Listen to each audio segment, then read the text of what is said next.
Hello, everyone, and welcome to another episode of Pull Up 3. I am Paragon Don. Jamae. And I'm Jay Trent. And today we'll be talking about Ice Cube, AU, uh, Caitlin, National Player of the Year finalist, and of course the first two rounds of the tournament, which have been absolutely wonderful, and whatever other segues happen in between. Um, the Ice Cube stuff won't be long because I feel like Jay, you tweeted this. What Ice Cube don't have $5 million? It's like Well, Ice Cube Wait, might, wait. We have I. to we have to give people but context of what's happening yeah, first. Oh, sorry. For those who are not caught up to speed at this point, or may not be caught up to speed at this juncture when this episode comes out, Ice Cube offered Caitlin Clark $5 million to play in the Big Three. He was like, I'm trying to give women a place to play and put money in their pockets, and it won't interfere with the WNBA season, which it will. And things of that nature.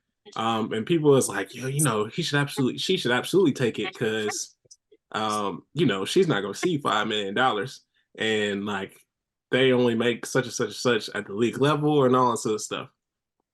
My thing is, we already know the big three players don't get paid like that.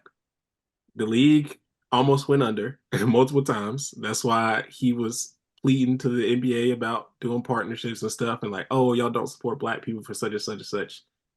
And again, if that league is about to go under, they don't have $5 million to get no white girl. So what are we doing right? Like, what are we talking about right now? Like, and apparently, if you're not paying the other players on time, it's only getting 10K. How I know you about to pay this other girl $5 million on time? And if I find out I'm only getting paid 10K and this girl about to walk in here and about to get paid 5 million, I might put her in the Cobra clutch on the court on live TV. Why would you do that? Like what's like there's just no the players that's already playing in there don't really have no benefit of it because it looked crazy. She don't really have no benefit of it because it's interfering with her season schedule and the fact that he's probably not gonna make good on this anyway. And like she don't win because she's probably the smallest person on the court. Like Mario Chalmers might be her height, and he like 50 pounds over her. Like she don't win. Like if she plays really well, it's like okay, this is what you're supposed to do. If she don't, then she look crazy. I just and she's probably not getting this $5 million. Like I just think that's the biggest thing. I don't think he had that. I just don't. So this is so silly. Like I hate, like yeah. So you cover most of it. Starting with the big three being a league that almost went under, definitely does not have $5 million to pay to a player. That should go without saying. But also, um, watching IQ tweet this thread. Oh, I want to give women's basketball players another option for a league to play in. Like, oh, okay, so this isn't the first contract you've offered a women's basketball wait. player, Before correct? why you bring this up, I'm gonna pull up the thread just so the people can look at it. So that was the so he was saying, oh yeah, there's I want to give players an option for another league, but is that an option for women's players or is it an option for Caitlin Clark? Because you need this rating boost so bad that you're saying, oh, okay, I'm gonna just throw this money at Caitlin Clark because she's a draw. Everybody wants to see her play. That's one. Um, two, which I know we'll get to in a second, so I'm not gonna go too deep into this. There are other options. Like there are other stateside options for women's basketball players to play in that are not um going overseas. So in addition to that, he okay. Let's start with the beginning of this thread. We intended this offer to remain private. No, you No, did the not. hell you didn't. No, you did not. No, you didn't. You were Like, you were nigga, this is TMZ. Okay, you called them motherfuckers. Like, all the shit that Caitlin Clark has done. This bitch has been on, not to call her a bitch. I'm sorry, Caitlin. Caitlin Clark has been on State motherfucking Farm commercials. State Farm. And nobody heard about it until we see the commercial. But now the big three is a private deal that you didn't want to come out, but TMZ is the first person who sees it. Stop fucking lying. Like this, I hate when niggas laughing over. You didn't have to do that. You did not have to do that. But continue. like so you definitely did not intend for this to remain private. Like so looking at that and like all of this random stuff that he added. I mean, like, oh yeah, we made Nancy Lieberman and Lisa Leslie their coaches in the Big Three. It's like, okay, like I you've don't. never reached out to women's players before. I don't remember him getting any backlash over this anyway. I mean, it's not like I kept up with Big Three stuff anyway, but I'm sure people were not just like, "Oh, y'all are having Lisa Leslie as a coach. Y'all aren't reputable. Y'all was not reputable beforehand." Like, also, I hadn't even gotten into the basketball portion of this because what does Caitlin Clark gain from playing against former NBA players that are in their mid-40s? Like, what do you gain except possibly an injury? Because you probably better than like, Ain't like it 3v3? bro. yes, 3v3. She's not even running full court. Like, what are we gaining? Like you barely getting the workout in. Like she can. I don't even know. Do they have like the 4-point line thing Hey, she in the about to be Big Three? sitting on that 4-point line all game because them old men are not keeping up with her. And she just gonna pull them uncontested every game. And what do I gain from watching that? Not much of anything. What does she gain from doing that? Not much of anything. Like there's no benefit to anyone except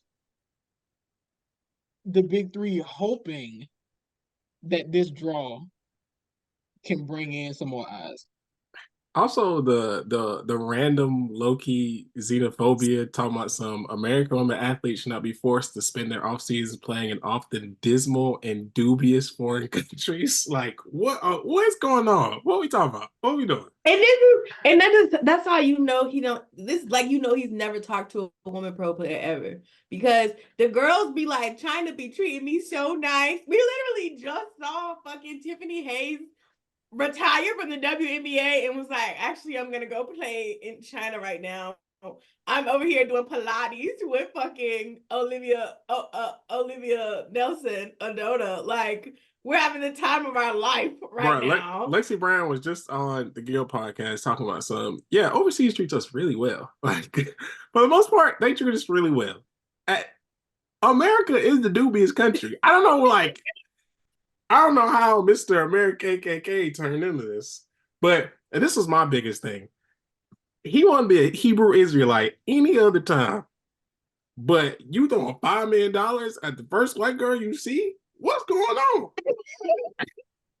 The Hebrew Israelite is crazy. What are we doing? Number one. But this is kind of on brand for him because when he was doing that, when he was doing that, that letter for Black America, the proposal to fucking, I think, Biden, that shit ain't had nothing to do with Black women. Like, it was literally all about Black men. And I'm like, damn. So the other 50% of us, what we gonna do? Just like Ice Cube is dismal and dubious. And this is just not real. And I just want us to not. We have to look at the things that are being proposed and look at if they're really disingenuous or not. And this is one of those things that's legitimately disingenuous. It's going to be one of those things where Caitlin Clark's not going to take it. It's a really big publicity stunt. He knows she's not going to take it. So then it's gonna be like, oh, these women really don't want money, or they don't really want progress because they didn't take Ice Cube's offer because niggas are dumb. So And Ice Cube, I just told this to y'all, but he's definitely going to hell. I want to put that on the record. He's going to hell. But he's even going to more hell because he done had niggas in my mentions arguing with me about how this is like a good business plan. Like, what business model are you leverage? Like, what model says you should just, for one, like we said, nigga don't have the money. We know you don't. You was just begging fucking Adam Silver for bread. But what fucking business model is using, like, this is not Twitter. You can't just like using people's names for engagement. It's not gonna convert to dollars, buddy. And everybody who's like, that's such a great plan. Like, she doesn't make this much in the WNBA. Oh, I'm sorry. I didn't know her dream was to go to the big three. Like, what are we talking about? Like, niggas talking about this is the best business ever. Like, it's gonna bring in revenue. Y'all don't even know what revenue means. Like, leave me alone. I'm sick of this shit. It's so crazy. It's so crazy how people be using their business degrees anytime it comes to the WNBA. Anybody else don't make bread, I don't know about it. But like every now, it's like anytime conversations come with the WNBA, it's like, oh, they be operating in the red, whatever. Like, y'all don't know. And why are y'all pocket watching? For one, again, we talked about this like one of the earliest episodes. Half the NBA teams operate in the red. So I don't even know why we care about this anyway. Y'all aren't, this is not y'all job to care about who make money and who don't. Like, that's not y'all job. Two, if the WNBA was really like this close to failing company, why would she go play for another close to failing company? Like that just doesn't make sense to me. That it doesn't make sense. If we know the big three is almost going under all the time, be begging for bread, all this, she gonna play in it for 3 games, and it's not gonna look good. So yeah, I need y'all to be more realistic. I know this comment under it says my man's a champion of woman in all caps, which also is crazy. Woman is crazy. This is crazy. Not women, woman. Like of one. Of one. He's a champion of Caitlin Clark. So yeah, like I hate like niggas all of a sudden got their MBA when it come to women's basketball. So like they they start using words they ain't never applied in real life since they walked out of economics class. Like y'all don't know. Like, oh, you're giving them too much credit. Out. They've never taken economics. Like, they've never ran a business. They don't even know nobody who own a business. If I see another nigga say the WNBA is operating in the red, I'm going to pull my hair off. Like, y'all don't know. So tired. Y'all know how to do your own taxes. Talking about some y'all be calling y'all cousins and uncles and H&R Block and TurboTax to do y'all taxes. Y'all don't know what revenue and all that is. Y'all don't know. They don't release their tax records to the public. Like, they don't know. Y'all don't know. Y'all don't know what Kathy doing. My thing is, like, even if they are operating in the red, like, why does that even matter? Like, it is like, we are not using taxpayer dollars to fund this venture. You know what I'm saying? Like, this is not your bread. Like, you have nothing to do with any of this. Like, you haven't spent a single dollar on the WNBA, and you probably won't. And guess what? It probably will still function just fine. Like, we do not. Why do you care? Why are you inserting yourself? So, yeah. Ice Cube's a fraud. 2 thumbs down. I would do a third if I had it. But we can talk about a real league, which is AU, which is actually a very, very reputable option for players who don't want to go overseas and want to stay at home. So they just finished their, was it their second or third season? I think it's the third, right? Yes. Just finished that 3rd season. It was another very successful season. Alicia Gray won MVP. Shout out to the Dream. She's the champion. Oh, champion. My bad. So she was absolutely better than everybody else. It really just felt like she was playing with people that was not on her level every game. It was very crazy to watch. Um, Tiffany Mitchell got newcomer of the year. Um, but that is a very reputable option for people who don't want to go overseas. Like the players have a great time. It's a month-long thing. They get to play with people that like they either don't normally get to play with or like get opportunities to, show off new skills they got or like hone in on certain things. You got players who, were on the cusp of either getting to the league or on the cusp of falling off, and they credited staying in the league or getting to the league to AU. Like that is a type of thing that you want to see out of a league alternative if that's something that they're going to offer. It's no reason for these players to be trying to play 3-on-3 in their commissioner be Ice Cube. That just doesn't that doesn't make sense, unfortunately. Sorry to tell you. Maybe you could give AU $5 million. You know, That would be too much of a bright idea. Like you don't want to give your money to the established businesses, just Ice Cube.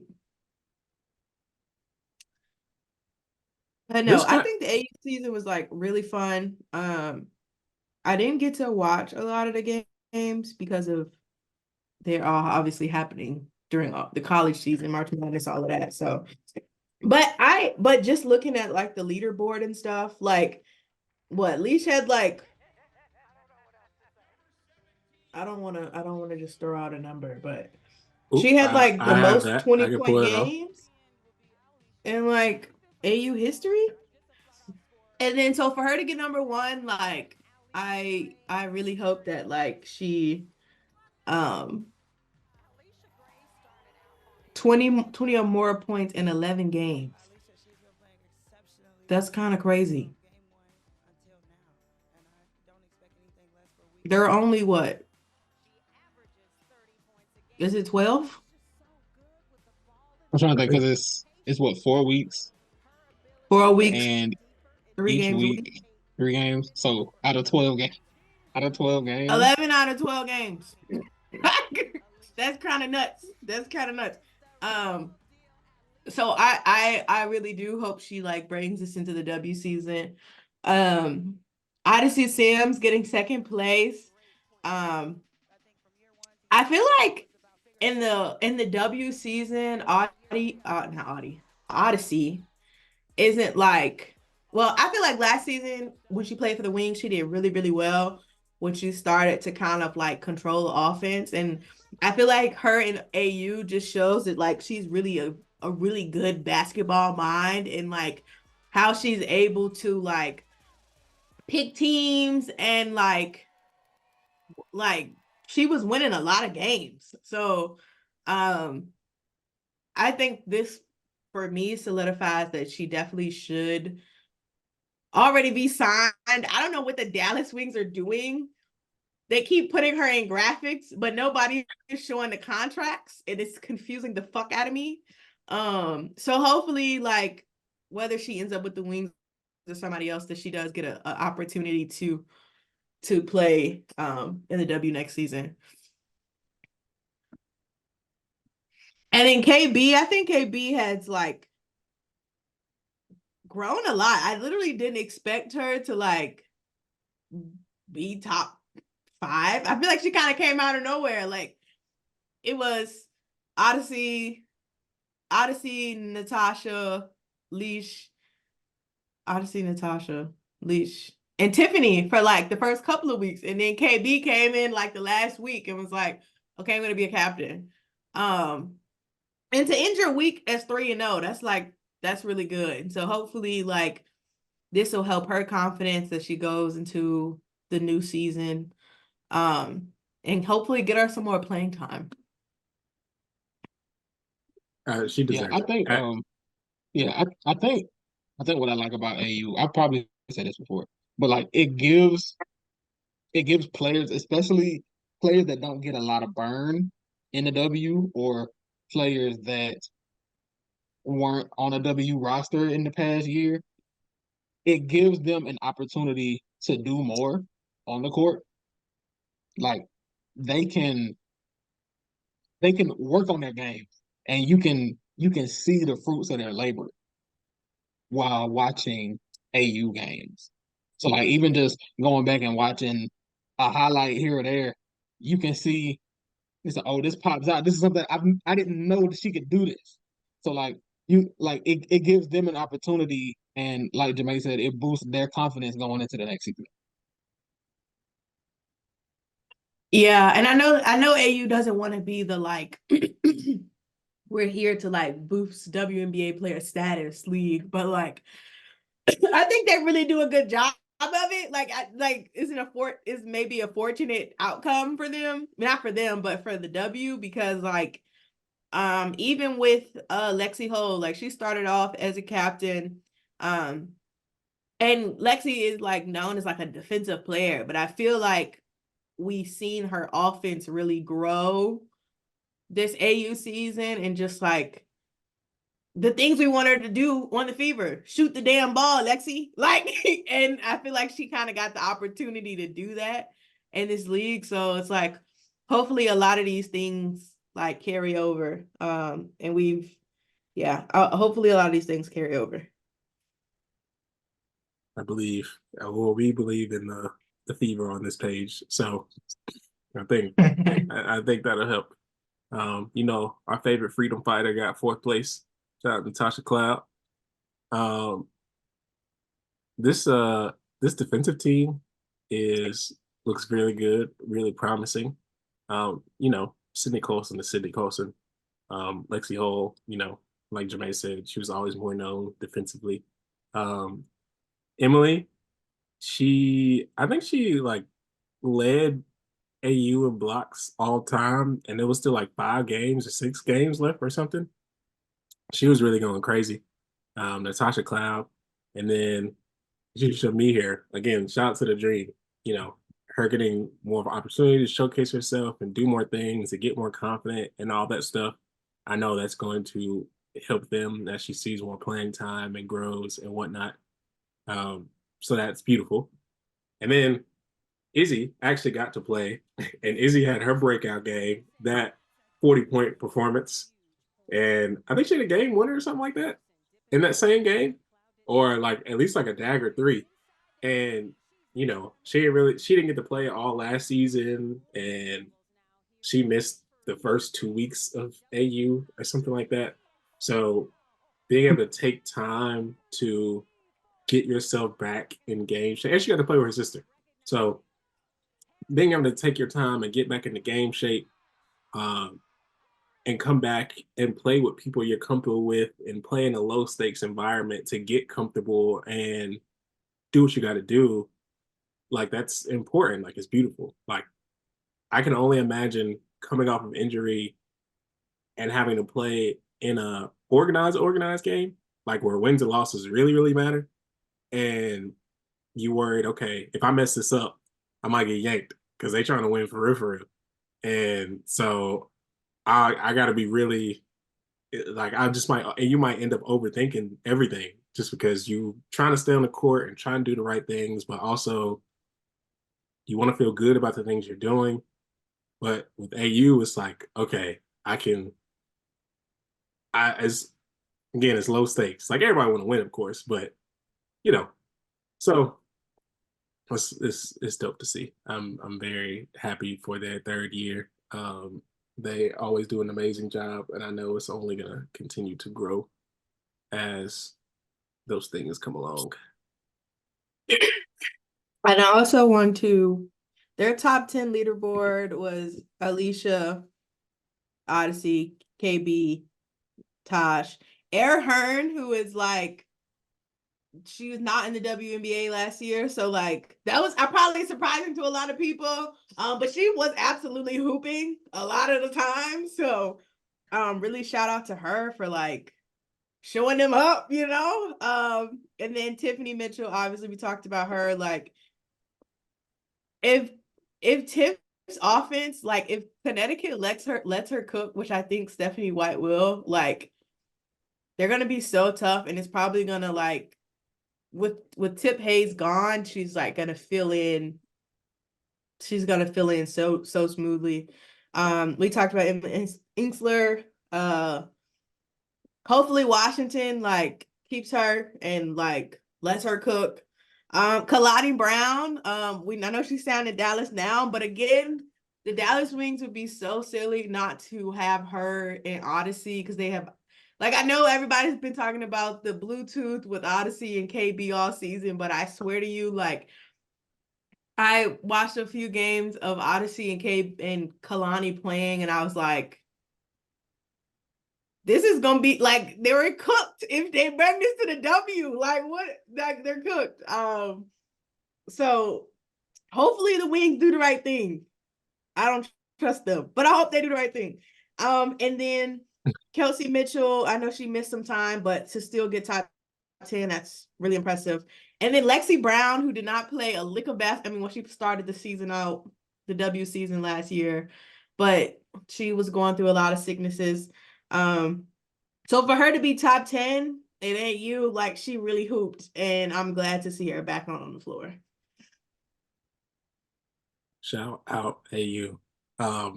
Now let's get to the meat of this thing. March Madness, Women's March Madness, because again, the men, we're not worried about that right now. We're never worried about that. I'm going to share my screen so we can talk about these here games. I guess we can start from the first round and kind of just go around. So, South Carolina, Presbyterian. Kind of already knew that was about to happen. North Carolina and Michigan State, to be honest, I thought North Carolina was going to fold. Shout out to them for not, but I thought they was going to fold. So, you know, the girls did what they needed to do. You know, I don't know. I'm rooting against the entire state of Michigan at this point. I really don't like Michigan, but Michigan State, bitch, I was rooting for you. I was really rooting. I was even saying the Trev coach should have been coach of the year for the Big Ten. And then you go and do this to me? Yeah, Michigan's cut. Oklahoma did what they were supposed to do, although Florida Gulf Coast made it a great game. There was certain points where I thought that they were gonna pull it out. That damn thing that they do with the umbrella whenever they hit a three, when it's raining threes, that shit is hard. That is like one of the best celebrations in sports, like in general. That shit is hard. I would have thought they would have just progressed off of that because that's hard. Indiana did what they were supposed to do.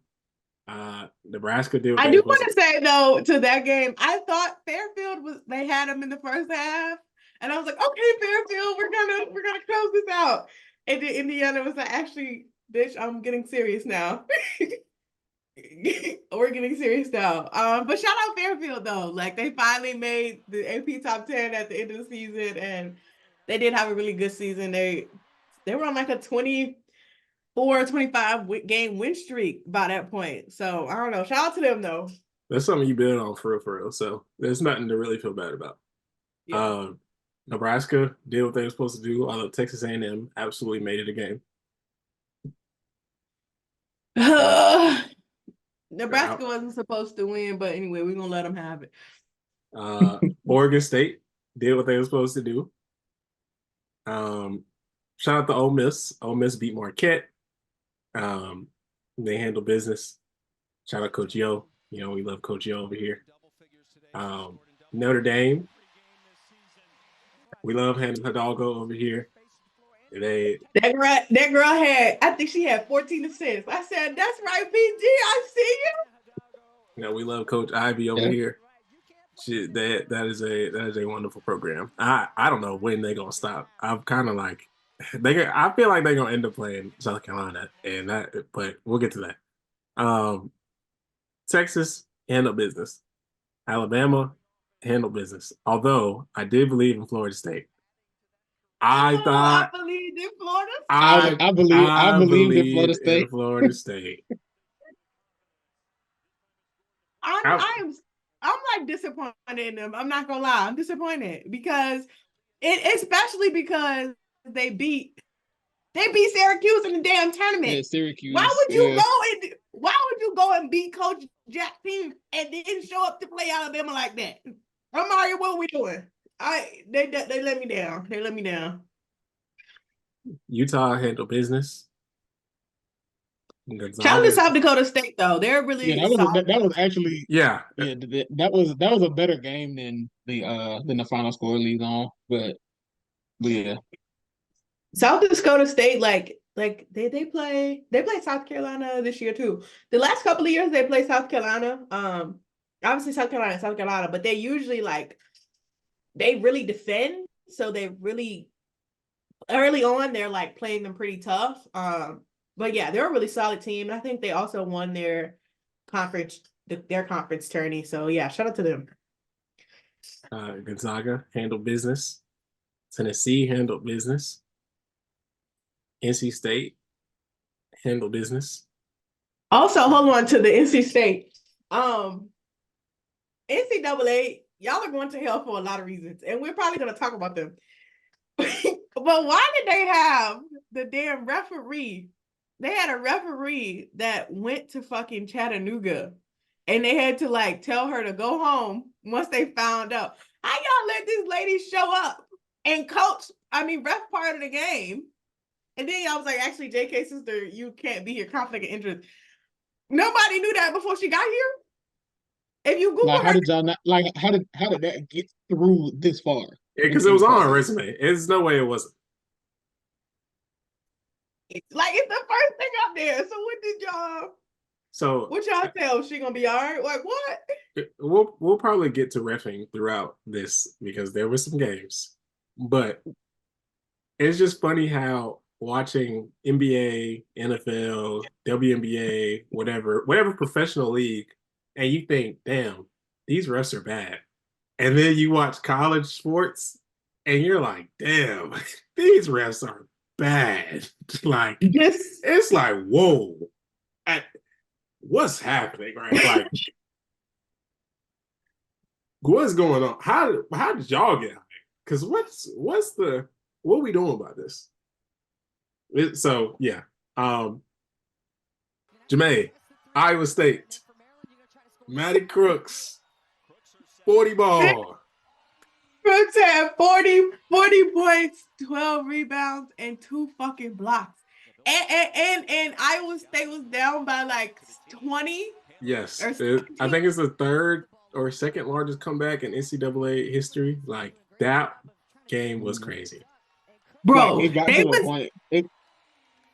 Go ahead, Jay. Go ahead. Okay, like it got to the point where, see, I had picked Maryland to win that game, but I didn't want Iowa State to go out like that. So like when they got down by like 20, and then it got to the point where Audi Crooks was getting that deep seal, throwing that hand up. it was nothing they could do. I think she missed 2 shots. Yeah, she went 18. She went 18 for 20. Like they couldn't do that. They couldn't do nothing with her. Like it's just, and it was like every time down the floor, she was just like, "Just give me a second." All right. It's funny. It was really just like the football memes where it would just be like, "Fuck it, Audi down there somewhere," and so they would just throw that bitch. She hit a little drop step, right hand, left hand, whatever. It really didn't matter. Like she was. Someone mentioned this, but I'm of course, she's a freshman, like one of the best freshmen in the country, and it's a lot of really good freshmen. I would love for her to watch Peely film. Like people were talking about how that's what she probably should be looking at as far as development. And if she gets like a little bag like her, I don't know. It's not gonna be nothing nobody can do. She already like low key though. She already kind of has a little bag. You can just tell she's not like super confident in it. Like especially when like she's posting up and she's like trying to go not left, trying to go the opposite way on the opposite, trying to go towards the opposite shoulder, and like she's doing the dribble. You know, like guards and stuff will reach in. Like she's not super confident on the handle yet, but like once she gets that handle, dude, like Yeah, it's gonna be nasty. she was literally hitting the ball facing up and hitting the fadeaway midi. I was like, sister. And I love Maryland down. Like, I love that team, but like, there was nothing. And then Maryland don't have no bigs anyway. Like, everybody on the team is 6 foot. So, good luck. But she was getting the fucking ball and just turning around, letting it fly. Like, and you could just see as the game progressed that she was just like really feeling herself.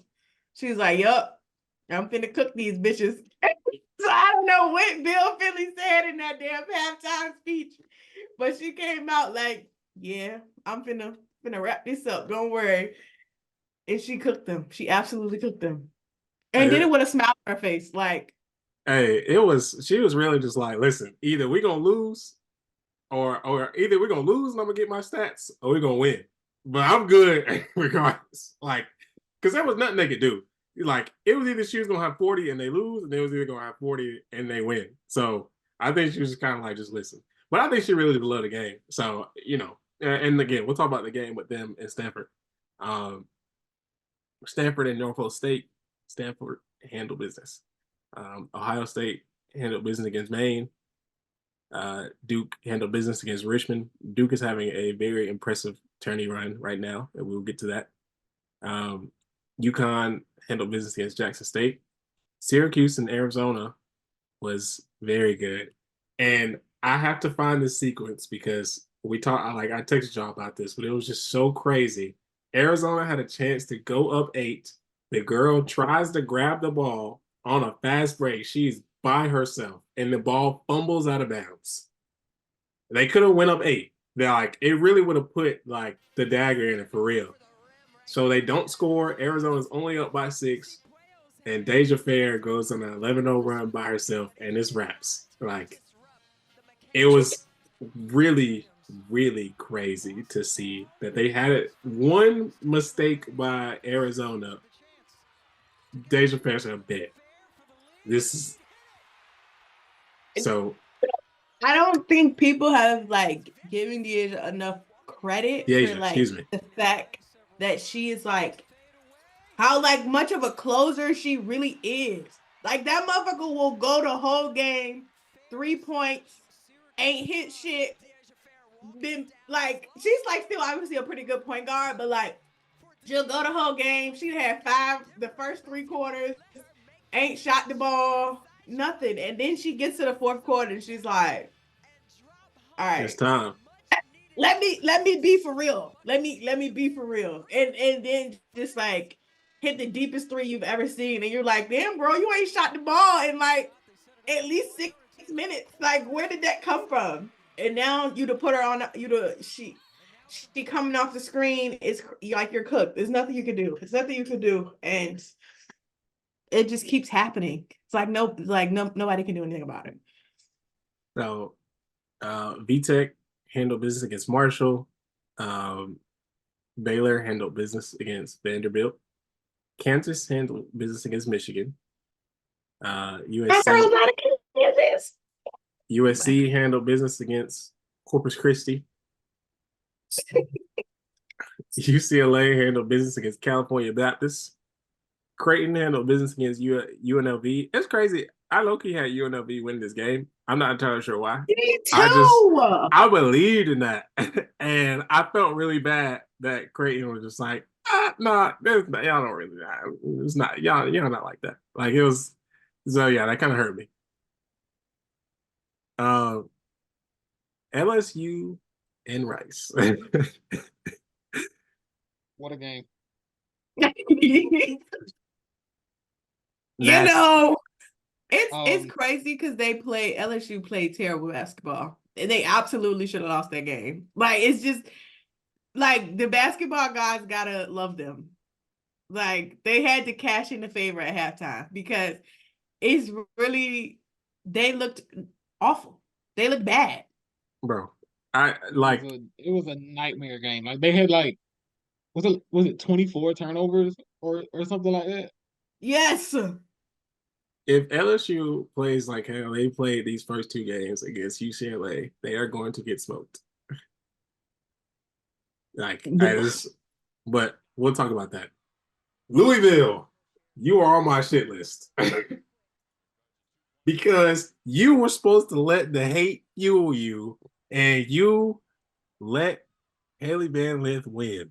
If y'all was gonna go out, y'all was supposed to go out playing LSU in a dogfight, but y'all lost to Middle Tennessee after that girl said they was gonna whoop y'all ass.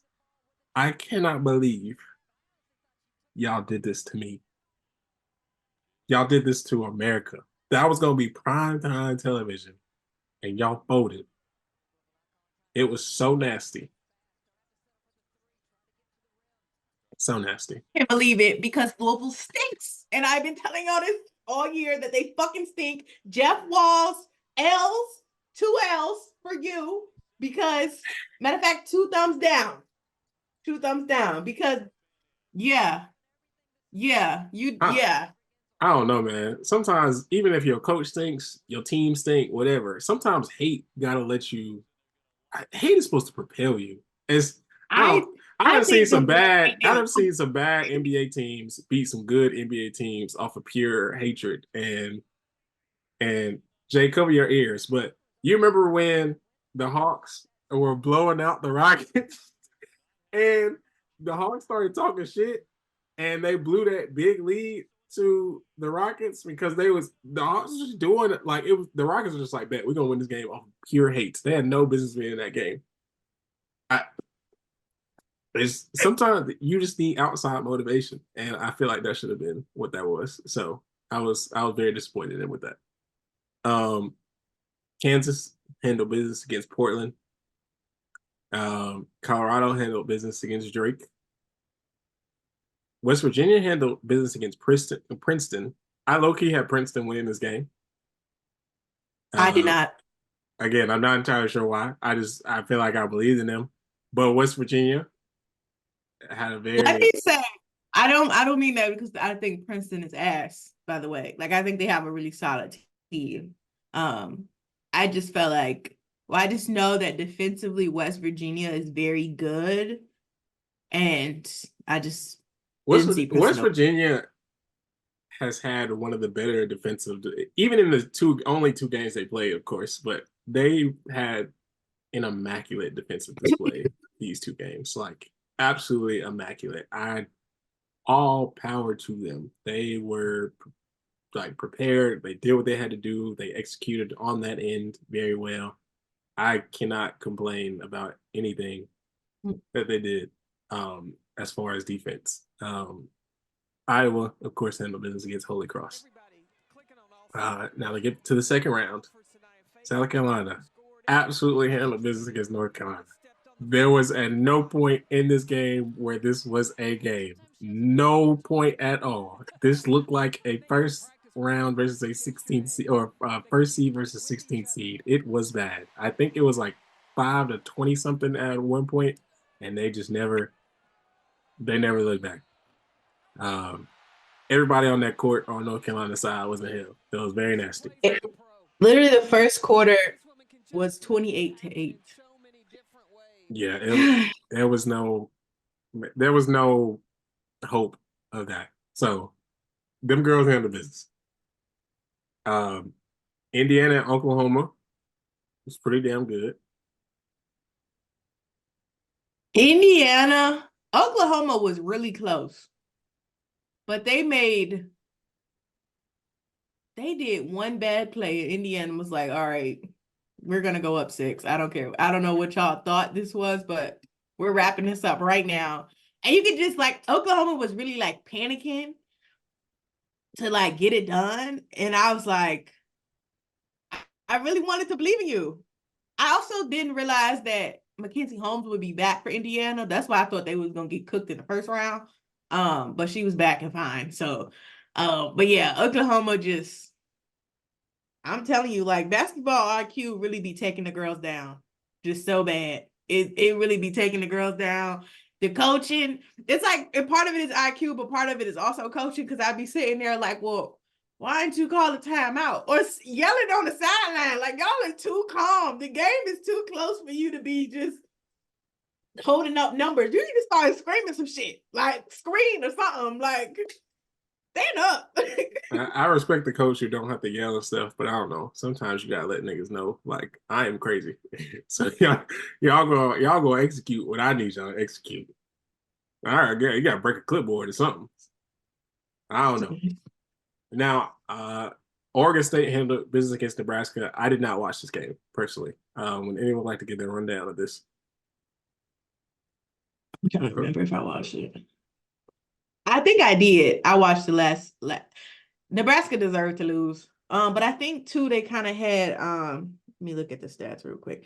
I'm pretty sure they had Alexis in hell. Yeah, she only had 8 points and 8 rebounds, so they had her in hell.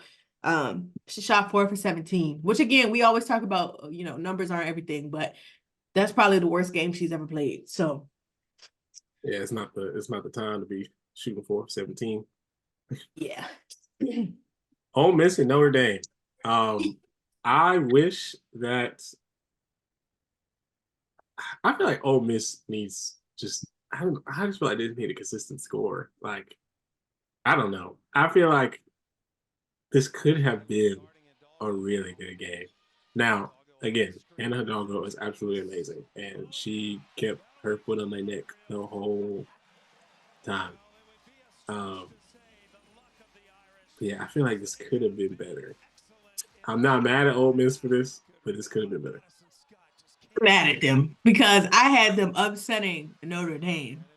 And the thing is about Ole Miss is like, oftentimes they do start out like kind of slow. But sometimes it does take them a bit to get going. And also on the flip side, Notre Dame is like a team that typically starts out really hot and then kind of cools down as the game progresses. But Ole Miss, I was like, sisters, Marquisha, this is your last game, sister. I need you to do something. And like, this is probably the worst game she's played all season, and I feel so bad that it's her last game. Like, that's how she leaves. But I'm like, sister, I need you to hit something, just anything. But I think now I was talking about this on the timeline a little bit. It kind of hurt them that they were playing point guard by committee instead of like just they had 2 freshmen. One named Zakaya, the other girl is I think I'm gonna mispronounce her name. I can't remember what her name is. But anyway, they had 2 girls who were playing like point guard early in the season, but like at some point I think they committed to the like by committee thing. And I think that hurt them a lot because now like Madison Scott and like Kennedy Ty Williams are like trying to play point guard, and that's not really their natural position. And so it's like they can't focus on getting their own shots because they're trying to get other people involved. And I think that really showed, like, I think in that game, it really showed that like they weren't natural point guards. So I think that kind of hurt them in the fact that Marquisha couldn't get going. Like, well, she started to get going kind of late in the game, but it's like at that point it was too late, and Notre Dame was already like, I've never seen Notre Dame hit so many good shots. I was like, oh, like, I don't know what Niel said, but like the game plan worked.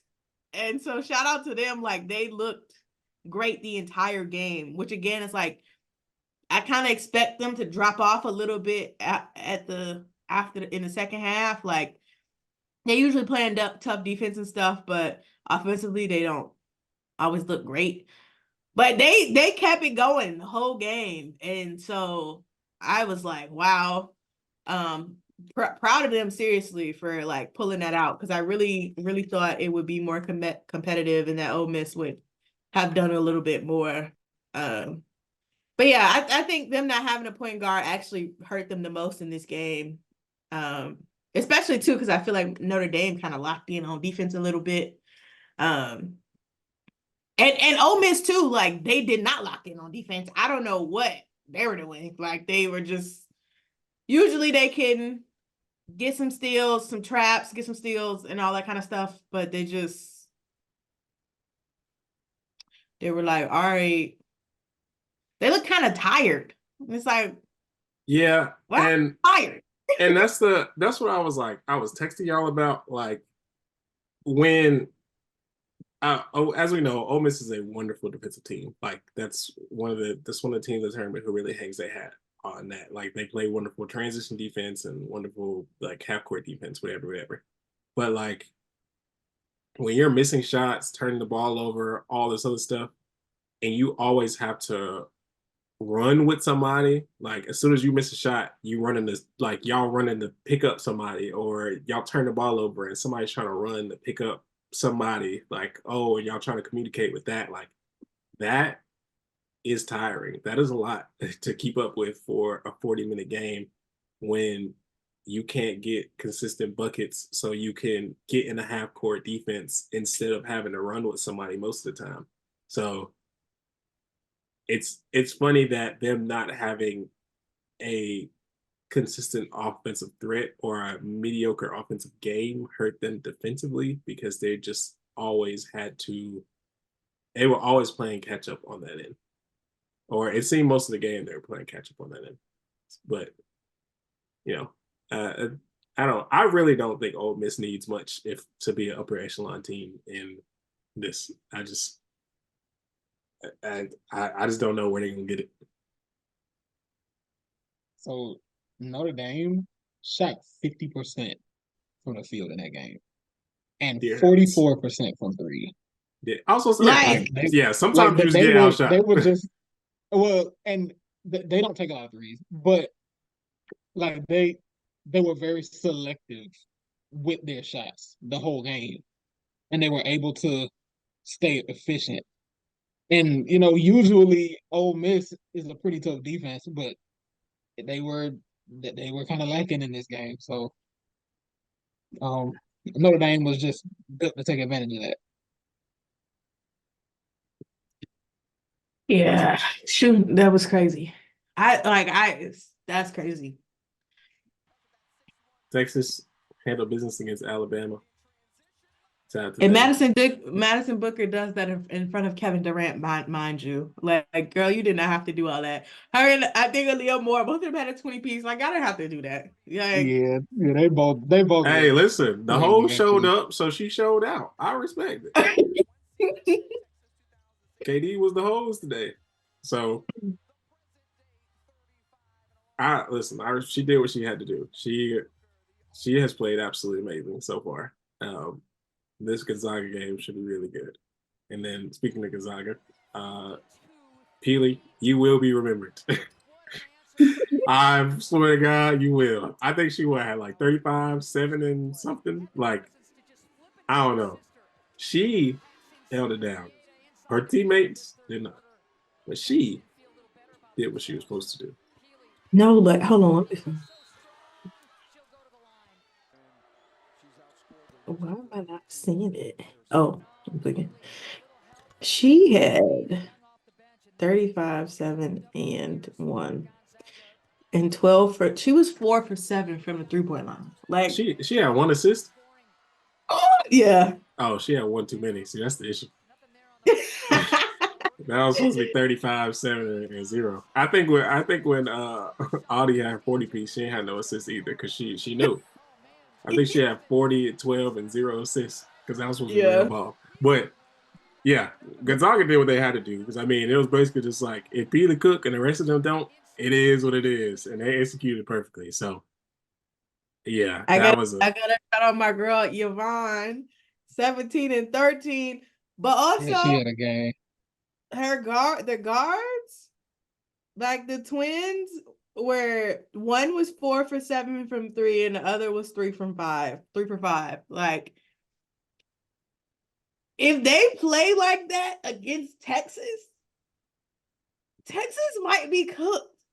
Like, they genuinely might be cooked because I mean I think Aaliyah, like the Texas guards, everybody not named Madison Booker is gonna have to do something. Like Aaliyah Moore showed up last game, and they definitely gonna need her again in this game or in the next game. But like Texas might be cooked. They might be cooked if they don't if Gonzaga keeps shooting like this. Rickea Jackson, you will be remembered. I can't believe they did you like this. She had 33 and 10 rebounds. Girl, Chicago will treat you well. Kurt Miller, I want you to ignore everything you've seen in the past month. Ignore it. Close your eyes, close your ears.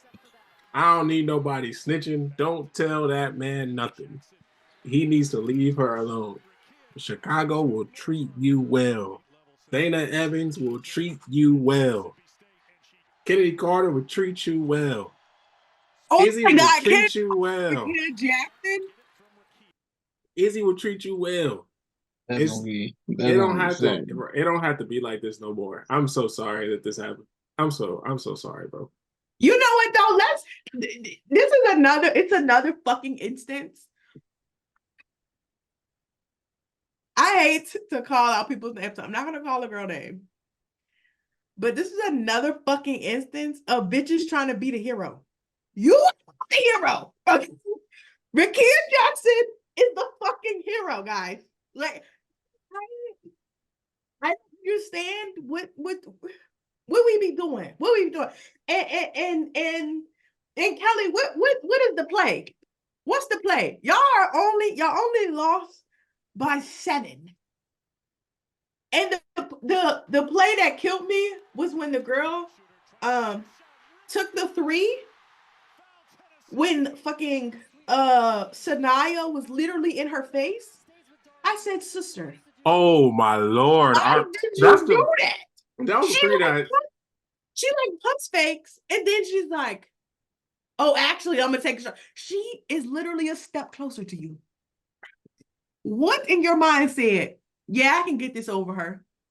That was a 3 that I texted y'all about when I said getting your 3-point shot blocked is kind of embarrassing because it's like, damn, like how you not see that this person is close enough to block your shot? I don't feel like that's personally that I feel like that's very crazy. So the fact that she waited till she got closer and was like, I'm gonna still shoot this anyway, and she basically cuffed that damn 3. I was like, yeah, this is over, and I hate the fact this is over. I hate this. This is how. It blew me because it's like they had multiple opportunities for them to just do the right thing, and they were like, nah, y'all got it. Like y'all didn't have to do that. Like y'all should have shout out to North Carolina though. Westmore, I did not believe in you. I still don't. It's really Sanaya Rivers who I believe in, and Isaiah James. And my one of my favorite freshmen, Zoe Brooks. I believe in them, not you, but I'm gonna let you have it. So Iowa State and Stanford. I watched this and I had a great time for the most part. This is one of them games where I felt like, we talked about field goal percentage is overrated because Audi did not shoot well at all. And we all know this. I think she was like 5 for 21 or 26. I don't know, something. It was kind of crazy. Like box score wise, it looks crazy. 3 for 21. 3 for 21. It looks fucking crazy.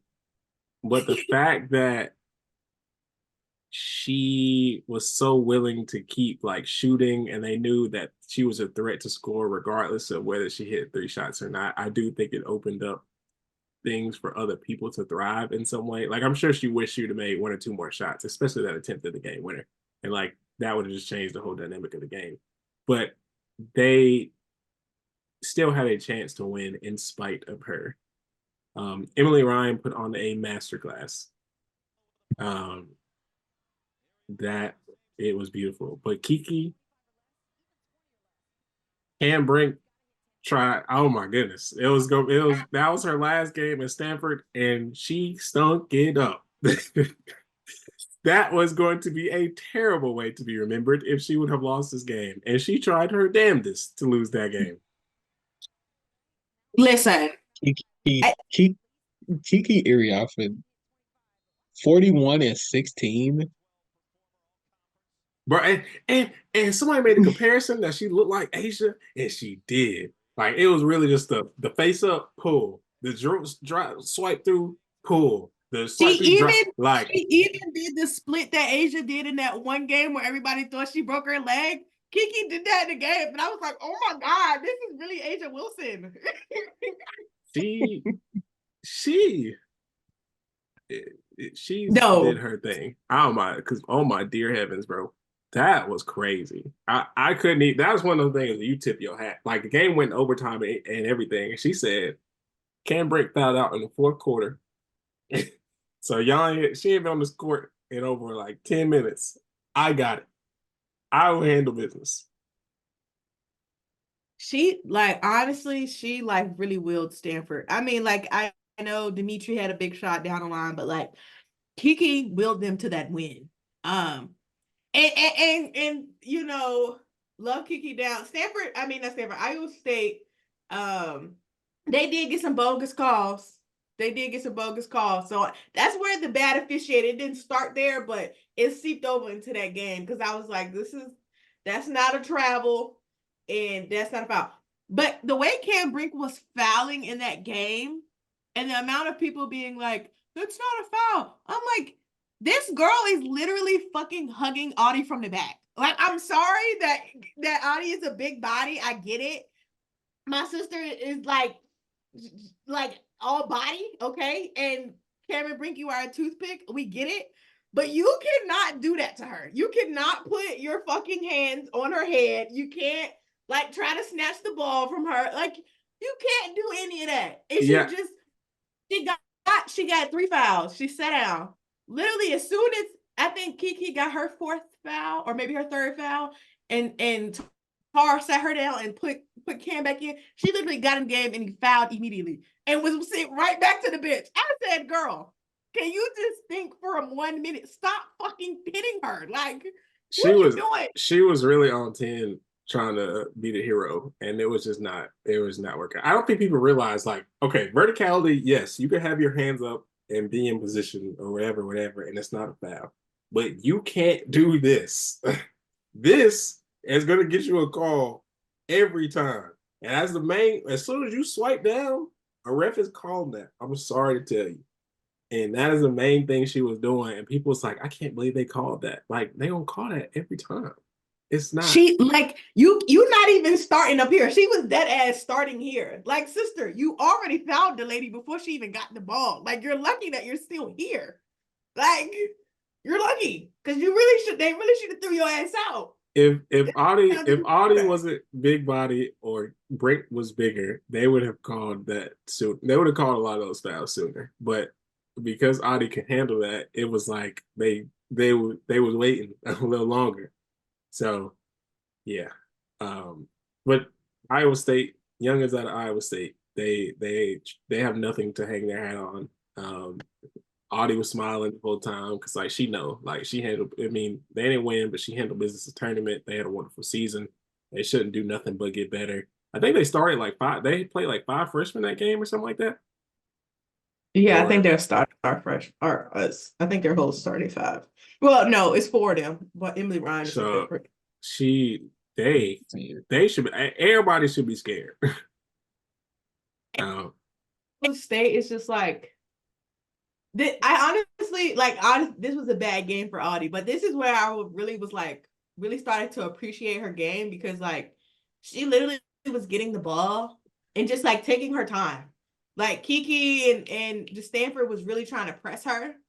And she was just like, she would take the ball, do the little lean back, feel where her defender at, turn her head, like really just taking her time on the block and like deciding what move she was gonna make. And obviously, like, she's gonna get faster and better at that as this, as her career moves on. But it's like once she gets faster, the rest of you are cooked because she already moves her body pretty well and like has good like court awareness, like, and she can hit the three.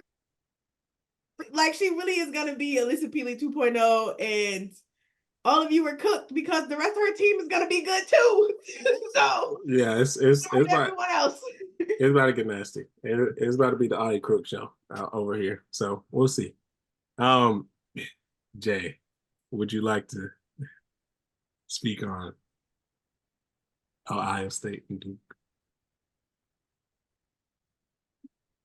Yeah,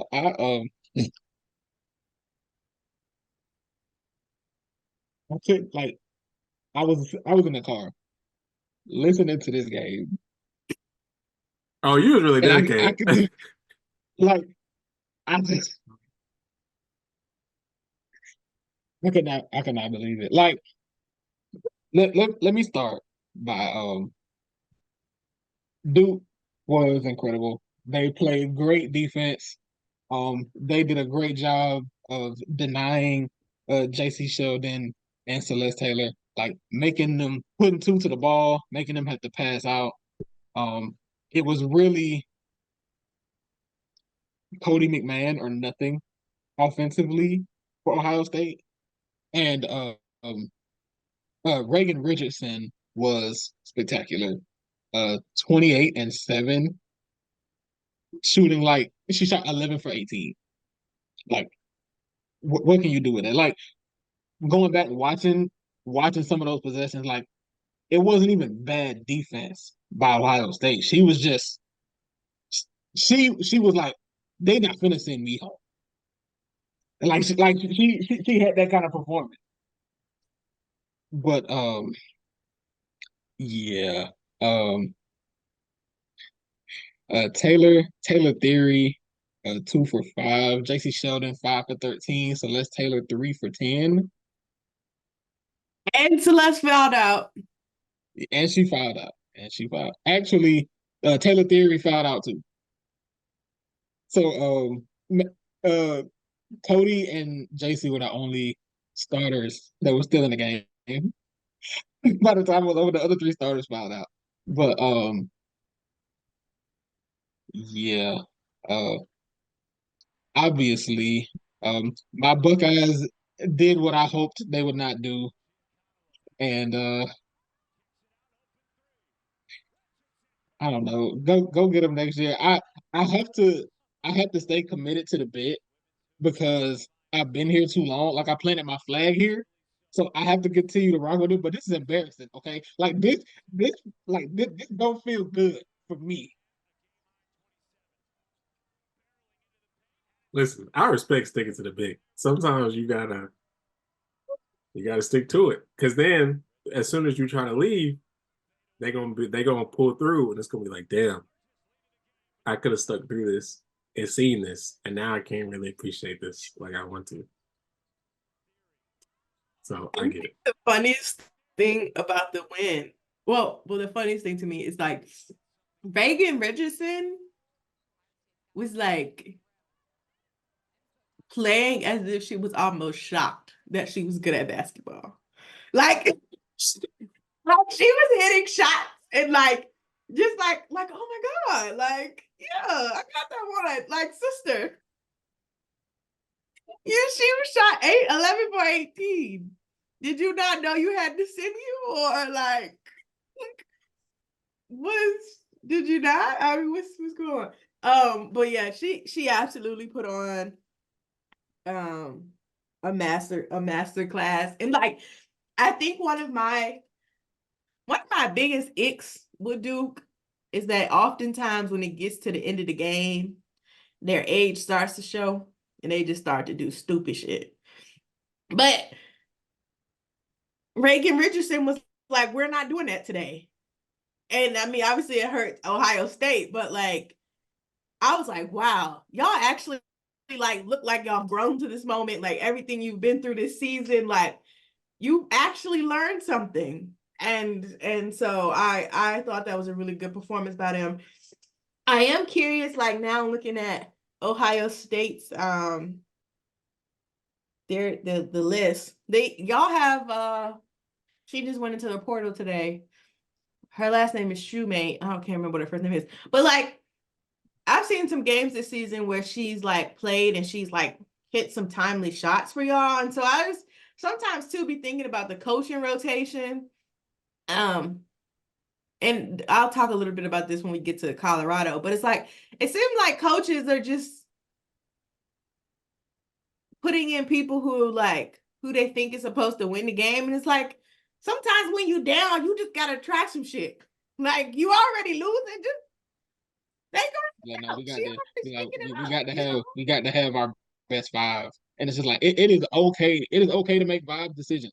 Like if your back is against the wall, you got to pull something out that you didn't think you would have to do in this game. And Yeah. it's almost like it was like they played it too safe toward the end. But I know players started fouling out. But yeah, I feel like you got to like JC Sheldon played the whole game.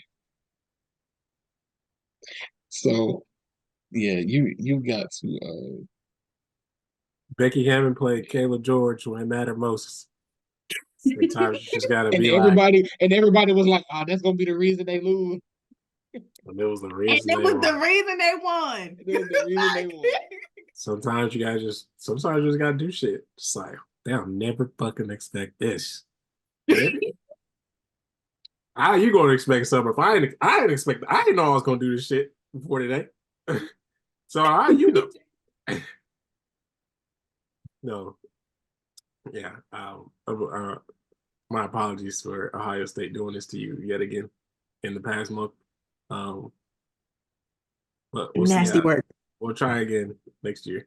Um, but yeah, Duke absolutely did their thing.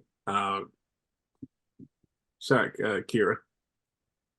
It was so funny. People was like, if she pulls this game out, she gonna do the Gettysburg Address, and like, I that joint that was funny because I know. No, the way they be calling her ML Carl is be sitting me. Like, why y'all saying that about that lady? Like, Right, I know for a fact, Miss Lawson made a great speech at halftime, a very empowering speech. I have to root for her now. Like, I liked her ever since she was one of the Celtics assistants. So I thought she was cool, but like, I mean, I like her. But again, too, I was just a little concerned because I feel like the IQ thing is common with her team. But maybe they might have started listening, and maybe it's actually working. They was talking about people who should replace Kelly, and I said maybe they want to give her a call. I think she could. I think if she had Tennessee's roster, they might be in a different position. I don't know. I don't know, man. UConn and Syracuse. To be honest, I thought this game was less of an indictment on Syracuse and more than the fact that just like, UConn's pretty good. And Paige is really fucking good. Paige showed why she was the OG white savior. Because that girl hooped. That girl fucking hooped. Why did you say that about that lady? Am I lying? I remember 2021. I'm hollering. I remember the high school videos. This is like related but unrelated, but now I'm starting to get into like women's basketball TikTok, and now I'm starting to see like thirst trap videos of Paige Beckers. And it's just like so weird. Like it's not obviously not her, but they're like fan edit. Like people do the fan edit. It's like I'm starting to see them. And I'm like, I don't know if I'm supposed to like this, to be in support of women's basketball, or if I like it, they're gonna think that I like. I don't know. Wait. Is it like the Crooks edits where it had her playing basketball, which is just like the Busta Rhymes song in the background, or was it No, like it's Paige like outside of basketball? it's like Paige outside of basketball, like just do like it might have one clip of her hooping, but most of it is like, her doing TikToks and stuff. Or like her in like her warm-ups. It's not highlights. And so that's why I'm like, I see we're getting to the aura part of sports fandom, because that's what people doing, like SGA and them. Like, it don't be no hoop highlights. It just be like, what was that video that the Trailblazers posted before the season started of Shaedon Sharp? And like, I don't even think there was a basketball in the video at all. Like, I think like it was like super zoomed in on his face and everything. It's like, oh, okay, I see what this is about. Like, I got it, but that's not what I'm here for. and do you remember like, and this was like really prominent, I think in the last 2 years. I ain't really seen it much this year, but when people would get haircuts and they'd be like, "Oh, he's not playing fair today," like, and y'all are serious. Y'all are very for real. Like Andy Edwards to get a haircut and they take a picture of him in warm-ups. Oh, like the Suns are in trouble. He's not playing fair today. Like, I need us to stick to hoops. I need us to just relax. All right, y'all. Let's reel this. Yeah, let's reel this back in. I love seeing the advancement and the fanfare, but I need that part to stay where it's at, because I be seeing people post pictures of Haley Van Lith and Cameron Brink, and I'm like, need y'all to relax. Need y'all to relax. Please. That is so funny. Just go edit their basketball highlights. That's pretty funny. You don't have to do that. But yeah. Miss Fair went into third all time after this game. Congratulations to her. She has had an immaculate college career. Immaculate. I know she did not get the same fanfare for being in the top 5 as other people may have gotten. But I think she will have a wonderful WNBA career. And she's left her mark on history for Black people. Shout out to her. She is amazing. We talked about how she played against Arizona, and I mean, it's not like she didn't shoot like particularly well against UConn, but she is her. Yeah, I'm so sad they didn't win, but I do think it was a really good showing by UConn, because they be making me nervous. I ain't gonna lie, they be making me nervous. Like, I don't know what y'all be doing, but that was a good showing by them. So we'll see what they do against Duke. Mr. Brooks, you're nasty. You left your team and got a new job within 24 hours of a loss. Is crazy. Absolutely insane. It got to like a minute left, he was already in Lexington. Like, and it's crazy. Them girls, like, man, how much time we got? Them girls, I'm finna be out of here. Y'all be easy. Them girls love him, and I would be looking at him so sideways. Like, what do you mean you already have another job? Like, that means you were having talks about this during the season. Like, you were not worried. No, literally. They literally fired Kyra Elzy on March 15th. Today is March 26th. 27th. That man got that job quite literally yesterday. Like, that was 2 weeks ago. Like, legit 2 weeks ago. This nigga knew for 2 weeks. And it's funny because in that presser before the game, he was like, I'm just focused on where I'm at. Like, I'm thinking about being with my team. And nigga, you didn't even wait 48 hours. You didn't even wait 24 before you was like, all right, y'all, we out of here. Like, nigga. He going on my coaching shit list with old boy that used to coach the Sky. See, I don't even remember his name like that no more. Because he was also I was thinking James Wade. He's in James Wade territory, nasty, because You just lost in the NCAA tournament trying to cement yourself in history. Like literally just lost. And you replaced somebody who just got fired 2 weeks ago, and you took their job 24 to 40 hours after you lost. Like, again, if I'm one of his former players, I'm looking at him funny because you was not focused on the right shit, obviously. And if I'm being recruited by him, I'm like, okay, well, it's like once you're like, what do I mean to you for real, for real? Or like, what does this mean to you? Like, obviously, everyone wants the best for themselves. Everyone wants the best for the position. This is why kids move schools, whatever. But it's just very opportunistic. Like, of course, take whatever job you can. But damn, 24 hours later, like, ain't no waiting period, no nothing.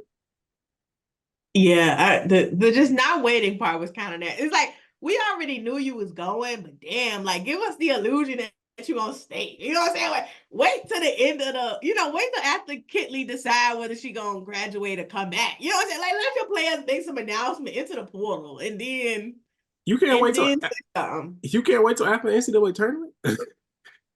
he said, I got to get my new house today. I'll see y'all next year. But I will say to Virginia, like to the actual game, like Virginia Tech played really well. That was a Virginia band for Tech band played really game. well, even though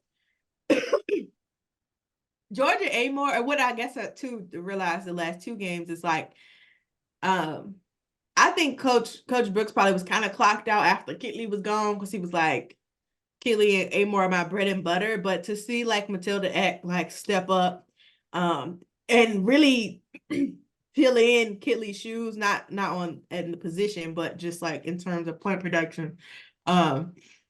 She did a really good job. Claire Strack, I'm so sorry, sister, you sat on the bench behind that lady. I'm so sorry. Now I just found out she's from Buffalo, New York. So I think Coach Jack need to give her a call and say something. I'll give her a call if she want me to. I'll put in a notice for you. Just saying. But they actually, I think they played a really good game.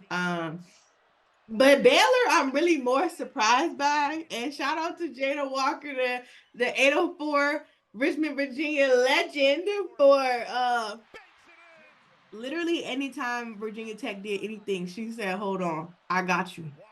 I'm about to cook them. Like hitting that half court shot, like I think, was it Eck who, I think Eck made her hit the three. And then she literally hits the fucking half court shot at the buzzer. I was like, yeah, she was ready for this moment. Like she's waited her whole life for this time to show up. And so like I'm really proud of her and her game and for being a small guard. Like I feel like a lot of times when people talk about Baylor, they talk about Sarah Andrews because she's a shooter and stuff, but Jada literally put the team on her back. And she had 28 points and 3 assists and 9 for 16 shooting. So she was going off. And her 1 3-pointer was the half court shot. So shout out to the girl. Small guards are really going crazy in this tournament.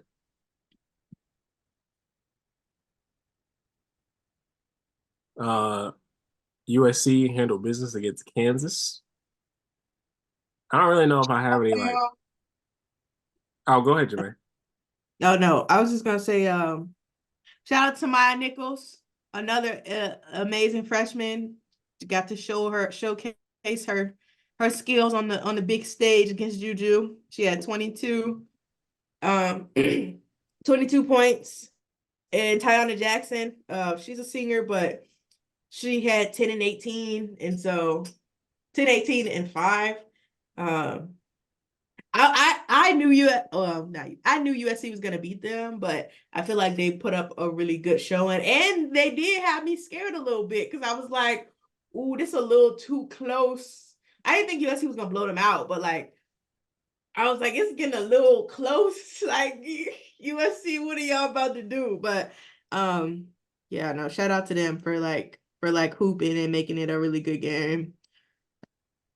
I would love to, and I don't want to put more weight on nobody, but I would enjoy just an overall like when the season is over, just like a freshman list of like our maybe like a top 10 freshmen that we enjoyed. Just so, Juju and Hannah got a lot of fanfare as they deserved. But it's a lot of really, really good This yeah, freshmen. Like this is a great freshman this class. is Like, yeah. this shit is almost historic. So I would love to like just make some type of list for that. Because all these girls deserve it. UCLA and Creighton. Now, I did not watch this game personally. So, Jamae, would you like to speak? Creighton had me so scared. They were not going away. I said, UCLA, please don't piss me off. Y'all are the last motherfuckers on my Final Four list, bitch. Don't piss me off. Don't do it. Don't do it. Ooh, and Creighton would just not go away. Like, Creighton was really like, bitch, we about to win. Like, they was really, literally up until that last minute, I was like, Creighton, sisters, just sit down. Like, let UCLA have it. And then in the last minute, I think UCLA got the bucket. I think Creighton took a quick shot. And they just let UCLA like use their whole 30 seconds. Like they weren't really trapping them. They weren't playing like no crazy defense, just not like they was letting UCLA run the clock off. And then they tried to get serious in the last 30 seconds. And I was like, sisters, I'm glad y'all did.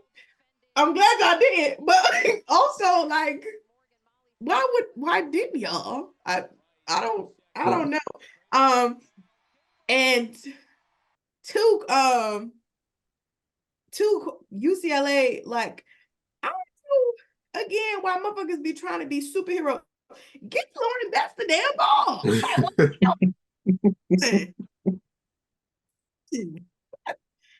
I don't be understanding.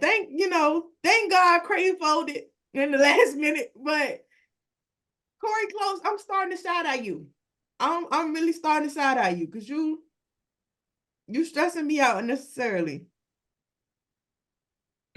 Speaking of Final Four picks, I think you're the only one that has like a untouched Final Four. Like Tennessee cooked mine, and Ohio State cooked Jay Trent's. So like you're the only one that has a chance to still be perfect. Oh, Tennessee cooked Jay Trent's too. So Yeah. Yeah. Yeah. See, I knew Tennessee was bold, but I didn't think Ohio State was a bold pick because it shouldn't have been. Because they should have been serious. so yeah, That's true. That's true. Ohio yeah. State definitely folded more than like anybody else. But yeah, They definitely you got South Carolina, Stanford, UCLA, and USC. So you good. We are not. And I honestly believe in everybody on that list except UCLA, because the way they've been playing, it's like on paper. This is the problem with basketball. On paper, UCLA should be able to beat Iowa, Colorado, and LSU easily. Not easily, but they should be able to beat them. But the way they be getting out there, they scaring me a bit. So I'm kind of praying that LSU still stank. Like I think they hold on to it, because I feel like if UCLA gets up big against them, it's gonna be hard for them to come back, because UCLA can kind of lock in on defense. But we're gonna see. Speaking of LSU, this is one of the biggest forms of nastiness. This is also a really big form of nastiness we've seen in this tournament. Middle Tennessee was up on the LSU by, was it 10 at halftime or something like that? Something like that. 6, I think. Oh, Yeah. 6. Okay. Excuse me. Yeah. And then LSU shot 27 free throws. Like, okay, so at the third quarter mark, They were okay, wait. At halftime, yeah, they were up 6. At the start of the fourth quarter, okay, so at the 7-minute mark, 7-minute mark.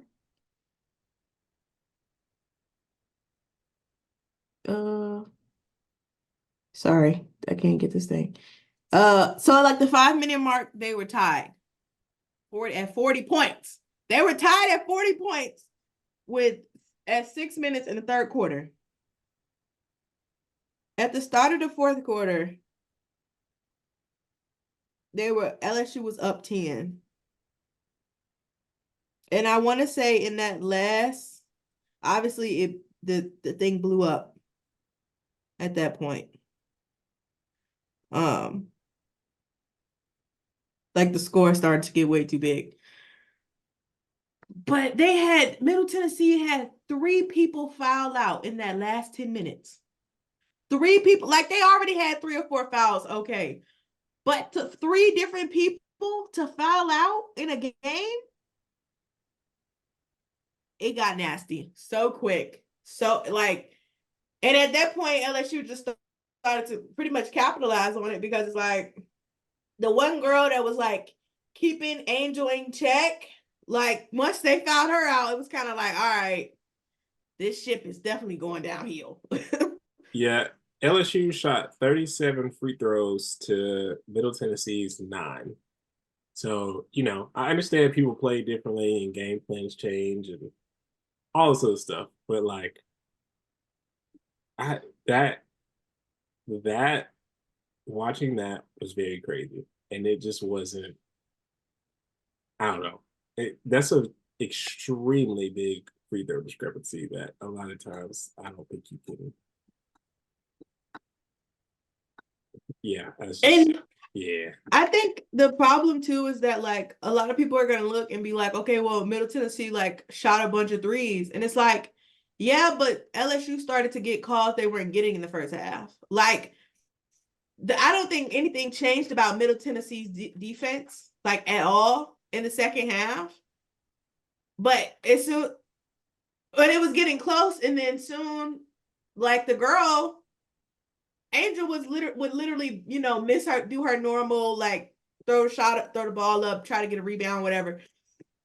And they were getting called for fouls. Wow, honestly, they were probably more vertical than we seen fucking Cameron Brink being. And just it got so bad so quick. And you could just kind of see like it just started to spiral out of control.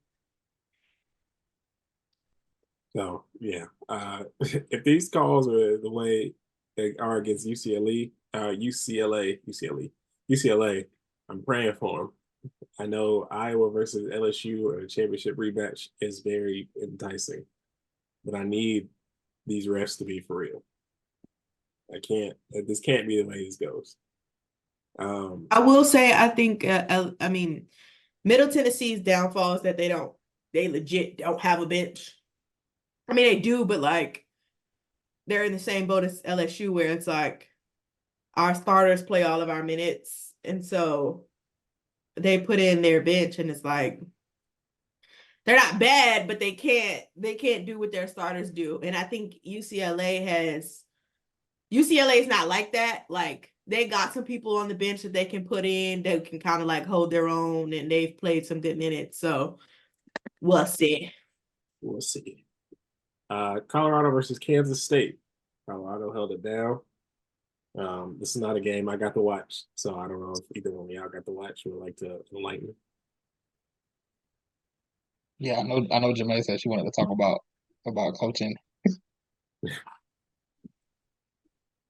No, because Colorado makes me nervous because some of the coaching. I know I want to talk about coaching. Jalen Sherrod, love her down. That's my girl. Love her down.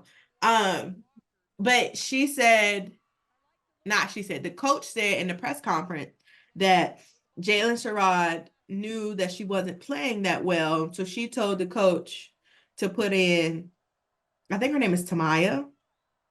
Told the coach to put Tamaya in place of her. And I think that is a very commendable thing for Jalen to do. Like, she, very good leadership skills, yada, yada, love her down. But as a coach, JR, if you see your main point guard is stinking it up and your backup is keeping you in this game, why does she have to tell you, I'm going to sit this one out, coach? Like, what are you doing? We doing? What do you mean by that? I know this was supposed to be an endearing story, but now I'm looking at you funny because why did she have to say that? Why wouldn't you just sit her ass down? And that's what I mean. Like sometimes coaches are putting in people because they're like the closer, they're a senior, they're this, they're that. Y'all need to put out the motherfuckers who want to play. And if the motherfucker is not ready to play, they ass need to sit down. What are we doing? Why are we doing that? I think politics get in the way of certain things, and again, it's very good on Jalen Sherrod for recognizing, hey, I'm stinking this joint up, and if I keep playing, we're gonna lose. So let's make some changes. But I think politics could definitely play a part of that. So it's good on her for not kind of holding it against the coach or even being like, like that. I will say I do kind of understand the idea of as a coach, you're like, okay, this person has shown me the type of player they are for however long. Like they might stink it up now, but maybe they'll get it together by the end. But it's like, it's really out. It really is a catch-22 because it's like, damn, you've been thinking it up all day, but maybe you'll get right by the end of this. But it's like, what if you don't? And it looked like I could see how some players, if they get taken out because they've been stinking it up, they can flip it as like, oh, that means this coach doesn't trust me. But I don't know. I just feel like as a player, you have to look at that and be like, it's not that he don't trust me, it's that I stink. And it's just today. I just stink today. It's not that I stink, it's that I stink today. So everybody stinks sometimes. And so it'd be like that. So yeah, that's good on her. It's like, yeah, I get you, Gary. Like everybody has a bad day. And I think there is like, I'm just thinking about Dawn and like her sitting Malaysia, like I think in the first UNC game, like she didn't get back in the game. And like literally every game after that, Malaysia has like kind of taken that personally and been like, okay, now I'm gonna hoop and I'm not going to give coach any reason for me to sit me down.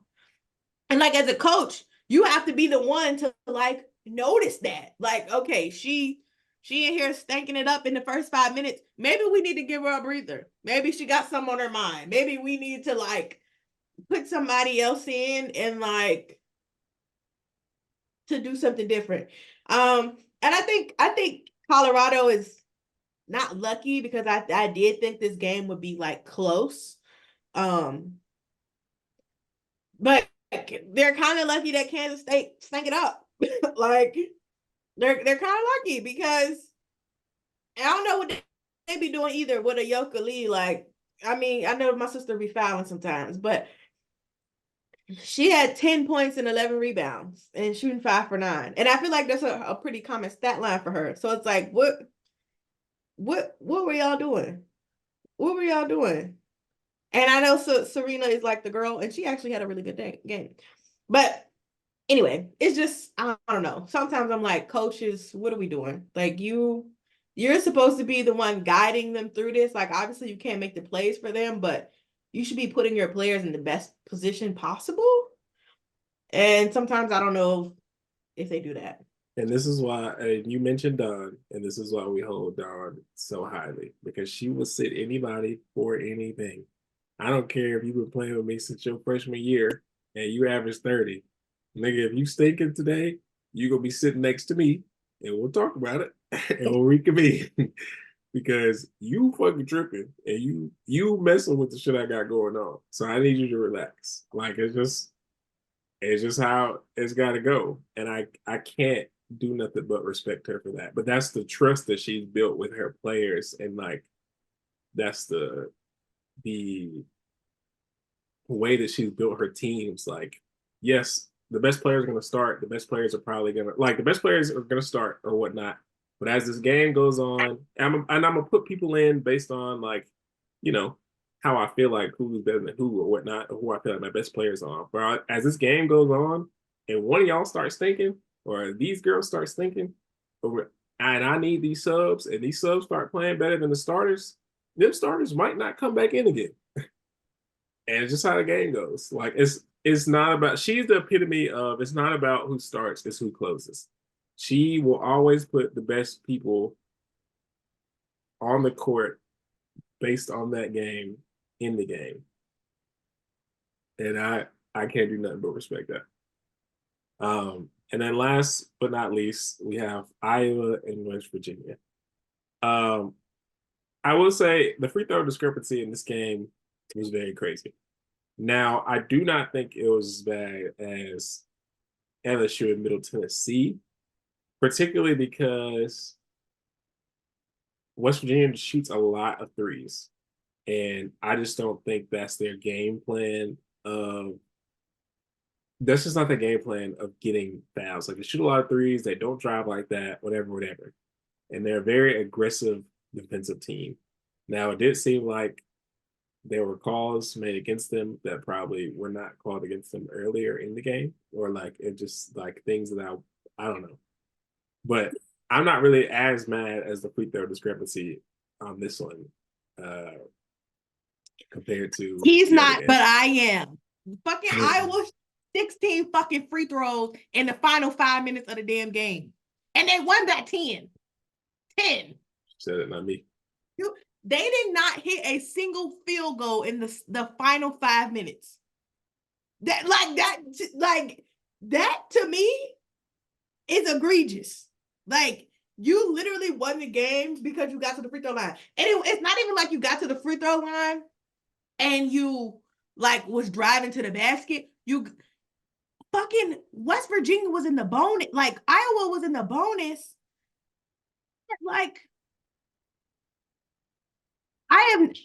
West Virginia got the quickest 7 fouls I've ever seen in my life. Like, how are you already in the the quarter just started? Like, there's I don't even think there's enough time that's passed for you to commit this many fouls. It was literally like play after play after play, West Virginia, foul. 16 free throws, bro. It just got so nasty. And people are like, well, West Virginia is a defensive team, and they were fouling her the whole time. It's like, y'all don't think Iowa fouls? Have y'all ever watched Iowa play basketball? You think Notre wasn't playing with her hands? Kate Martin was reaching, and that's my girl. So I don't want people to do too much because I actually like Iowa. Like, Kate Martin, that's my girl. Like, Molly Davis, ride down for her. But if you have not watched Iowa play basketball, if you don't think they're physical, Hannah Stokey be pushing bitches off the block. Like, do y'all, it's no way that, you're going to sit here and be like, oh, well, West Virginia plays physical and Iowa doesn't. That's silly. And that's not true. Like, even though it was a foul, one of the last fouls on Moore, her and Hannah are under the basket. They call Moore for the hook. Mind you, you can clearly see that Hannah, they obviously are both hooked into each other, but you can see that Hannah's the one falling forward, dragging the girl down. And they're actually, and it pissed me off because they reviewed the play and was like, yeah, foul stance on whatever her number was. I was like, I know you can't take fouls back I know you can't take them back in college basketball, but you don't think you should have looked at that play and been like, damn, my bad. Let me at least call a foul on Iowa just to get it back, because that was my bad. Like, that one was my bad. Like, you did that. It was crazy. Like, it was like the most egregious thing I've ever watched in my life. And I was like in disbelief too. Like, some of them I'm like, yeah, okay, they foul sometimes, but damn, literally, Jordan fucking Harrison picked Caitlin's pocket. And after she picked her pocket, they called the foul. I said, now hold on. There was a lot of things you maybe could have called. You could have called him. You could have called. And I think the crazier part was that they called a blocking foul. If anything, you need to call a reach because the ball is gone. Like she didn't fall. Like what are we doing? Like it was just so many egregious calls, one after the other. And I was just sitting there like, there's no way, like I kind of hate when coaches get thrown out of games. Not actually, I ain't gonna say I hate it, but I feel like it has to be legitimate, right? If Mark Kellogg would have got out there and started throwing clipboards and shit, I would have understood it because y'all playing in his face right now. Like y'all are really playing in his face. And the West Virginia girls, like even when they was in the handshake line, I feel like I would have swung. Like I know it's just a game, but I want to fight y'all now because y'all know this wasn't fair, and I want my ones because.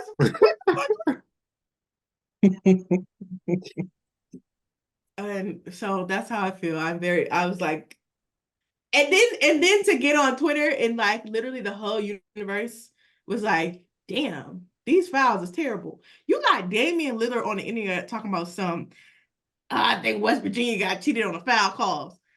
Damian Lillard, where have you been? Hey, he has not been hooping. I'll tell you that much. That's why I was watching. I said, this is crazy. This is crazy. So yes. I that was nasty. That was nasty. I'm praying. Yeah, I hate that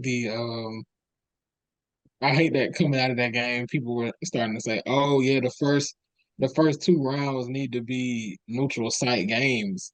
It's just that feels kind of short sighted to me It's a cop out because the thing is, if you move to a neutral site game, it's just so. What should these players try to get this top seed for? It's just like, why are we changing it? It's just like the refs the refs are not assigned to that team. Like it's all random. The problem is, and this is the problem with officiating, period. Um, Officials tend to insert themselves into the game and say, this is a big game, and I'm calling this game. I need them to remember me. And it's just like, I mean, we not here for you. Like we we here to watch basketball.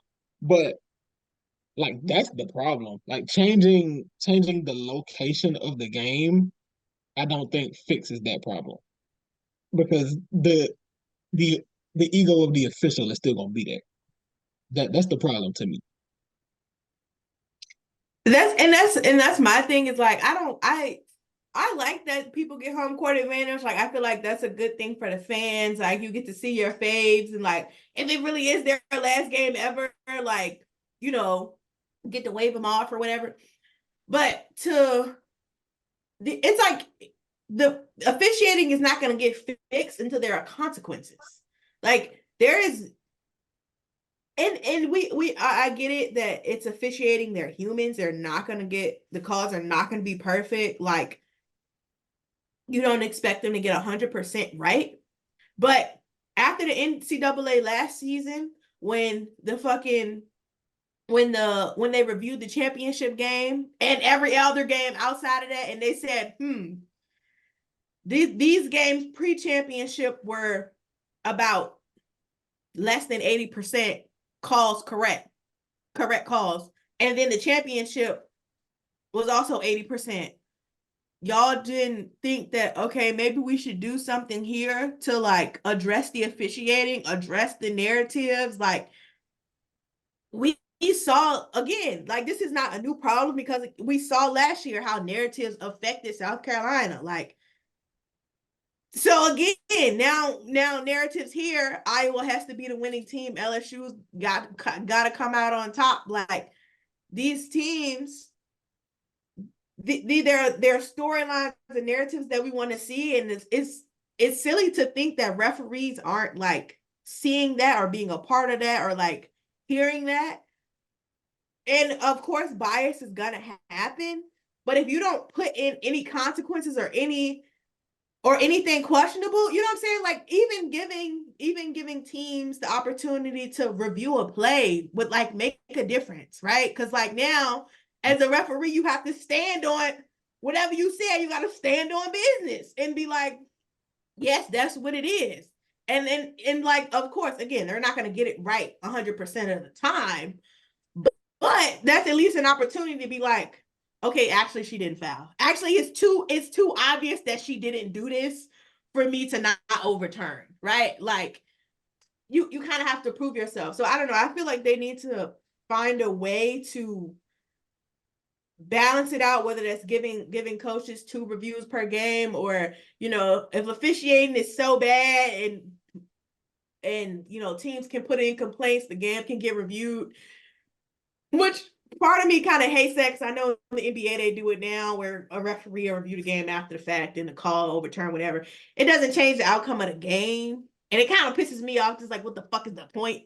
But like, at least, and then you could be like, all right, well, I know I didn't do anything wrong, or it gives something back to the teams who took the brunt of the issue or whatever.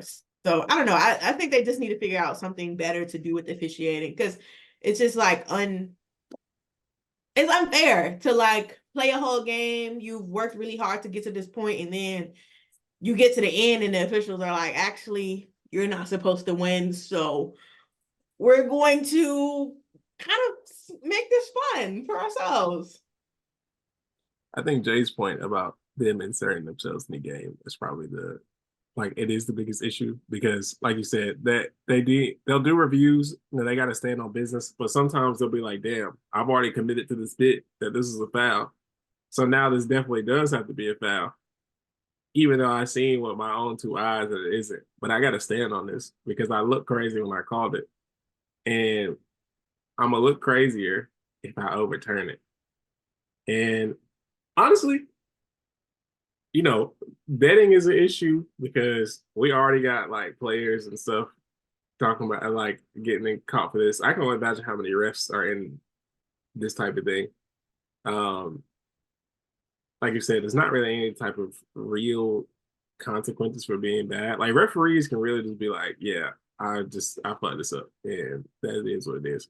But what's that NBA ref that was basically like, yeah, I wanted to be a judge. And Wait, was it it was Tony Brothers. I okay, really yeah, I okay. really think like a lot of them don't. I wouldn't be surprised if a good amount of them don't like basketball like that, or like Mhm. the sport they're officiating like that.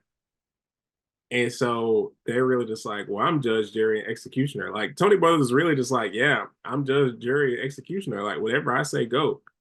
And that's kind of why he feels so emboldened to do the things he does. And that's why he's arguably the most hated ref in the NBA, because he be Yeah, you, inserting you himself. you know niggas hate you if you're a ref and they know your name. Like, He People know his name because they know he bad. And he don't be facing no consequences for it. But that's what he wanted to do. It's like being a police officer. It's like that's what they wanted. They didn't get whatever job they was gonna get, and so they decided, okay, well, I'm about to be the law of the land over here. And I think a lot of them just want to be the people in control. It's getting like that too. Like for that ref that was at the ref the one that became a meme for like leaving the fight of Camilla and Flau'jae. She coached the Tennessee game, and literally all the Tennessee fans were like, oh my God, why did she have to, why her? And it was just so funny, but it's like not funny because it's like I feel like the ref is supposed to be so insignificant that you just like I should never be able to point them out. Like maybe if I see you enough times, I could be like, oh, okay, like I know who that is. But like I really shouldn't really know what you look like. Like I should really know nothing about you. Personally, like glad they put your name on the play on the the program, but we really shouldn't know you. You're not really supposed to be here to be known. So I don't, it's yeah. The They gotta do something. referees should not be able to walk on the street and people be like, I seen you on TV the other day. Like that's just not, that shouldn't be like people know Tony Brothers. Like people would go and see Tony Brothers at a restaurant and be like, let me get a pic. Like that's not, you shouldn't want that as a referee. You should want to go home and go out to eat with your family and no one like ask you for pictures, no nothing. Like, and that is be it. So I don't know. It's yeah. I think these people just want to be why does it do this? Oh, there it is. These people want to be known, and I think that's a problem. But lastly, I did want to get into these awards and just our thoughts on the awards. So, as we know, Caitlin Clark is the front runner for this award, and deservedly so. She's having one of the greater offensive seasons we see. Is it deserved though? Well, I put it okay. like that. I would understand. I'm just talking shit. Here's the thing. They decided before the season started that she was gonna win this award. So she had a good enough season to be in the conversation. And that's all it took. Like, and I don't mean that disrespectfully, of course. But yeah, She she's the biggest draw. Like a lot of people are watching the games to see her play. So if she had a season that was good enough, like they even the oh she's about to pass Pistol Pete's record. Like anyone has ever mentioned that ever before this season started. Like they were just like, oh, we just got to add another thing to the Caitlin Clark thing to make people keep watching. It's just like we're probably gonna watch anyway. Like you didn't have to do all that. So yeah, she had a season that was good enough to make her a finalist, and she's gonna win the award. So it is what it is. But it is. It's she again. She deserves it. Or deservedly. If my kids ask me about this award race, I would tell them I understand why she won. Although I do feel like it should be closer than people are making it. I think it's the biggest thing. Juju had a wonderful season, and I think but I also think the thing that's holding this back or hurting these other people's cases is kind of the same thing that hurt the conference player of the award things, like Kitley getting over Hidalgo and Cameron Brink getting over Juju. It's like, oh, they're freshmen and they're probably going to get one at some point. And it's like, why are we doing this to them instead of just giving them the respect they deserve now, instead of being like, oh, they'll get it later. Like anything could happen. Like they could get injured or whatever, and they miss, like Paige damn near missed 2 seasons off of an injury. Like awards that maybe she would have assumed would have gotten, she ain't got. Like, Lord forbid if anything happened to them. So yeah, I just don't. The fact that it's not a conversation as much as it should, it's not there. Also, there's a very big name missing, and to me, that's Hannah. Or I think for all of us, it's Hannah. Who are you replacing? That's the dialogue. Who are you replacing? I'm replacing Paige, to be completely honest with you. Paige? Okay. And it's either be Paige or Cam. And like, again, they both had. You gotta pick one. Pick one. Pick one. If I had to State your pick, case. if I had to pick one, I'm picking Paige, and I think it's because they play the same position. For me, it's because they play the same position, and I just think Hannah's season was better than Paige's season. From end to end on both ends. Um, although I do respect the fact that Paige has kind of held it down with all the injuries and stuff, but I just Notre Dame is Notre Dame because Hannah make that shit go. Hannah, listen, Hannah is the size of Quinta Brunson and got a Defensive Player of the Year trophy as a freshman. Do y'all understand how crazy that is? Like, I just need the people who are watching this to understand how crazy it is. Hannah is the shortest girl on the floor 9 times out of 10 and just won Defensive Player of the Year in her conference. Like, that is ridiculous. To be able to command the floor in such a way that you are the scariest defensive player on the court. More like basically every time you step on the court, it's crazy. And then she scores efficiently, she passes well, she playmakes well. Like, there's nothing on the court that she can't do. And that's not to say that Paige can't, but I just think her season was better. So yeah, that is my thing. Are you making swaps, Jay? You like the list? I would probably go. I'd probably go Hannah Hidalgo over Cam Brink. That's what I think. I think that's the swap I would make. Um, I mean, I don't have like a major issue. That's the change I would make. I'm not like, oh, this is just. I don't hate the fact that Cam Brink is a finalist. I would have gone Hannah Hidalgo, but I think that's the only swap I make.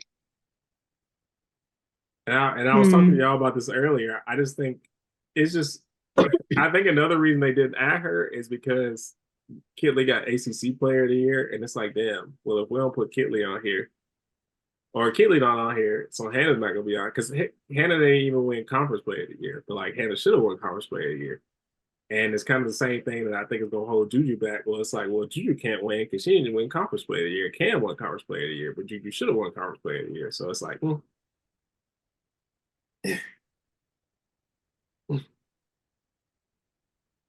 You know what though? Like, I get why this list was chosen. I get it. it's not a bad list by any means. Like, it's not a bad list. I would just put Hannah on. I think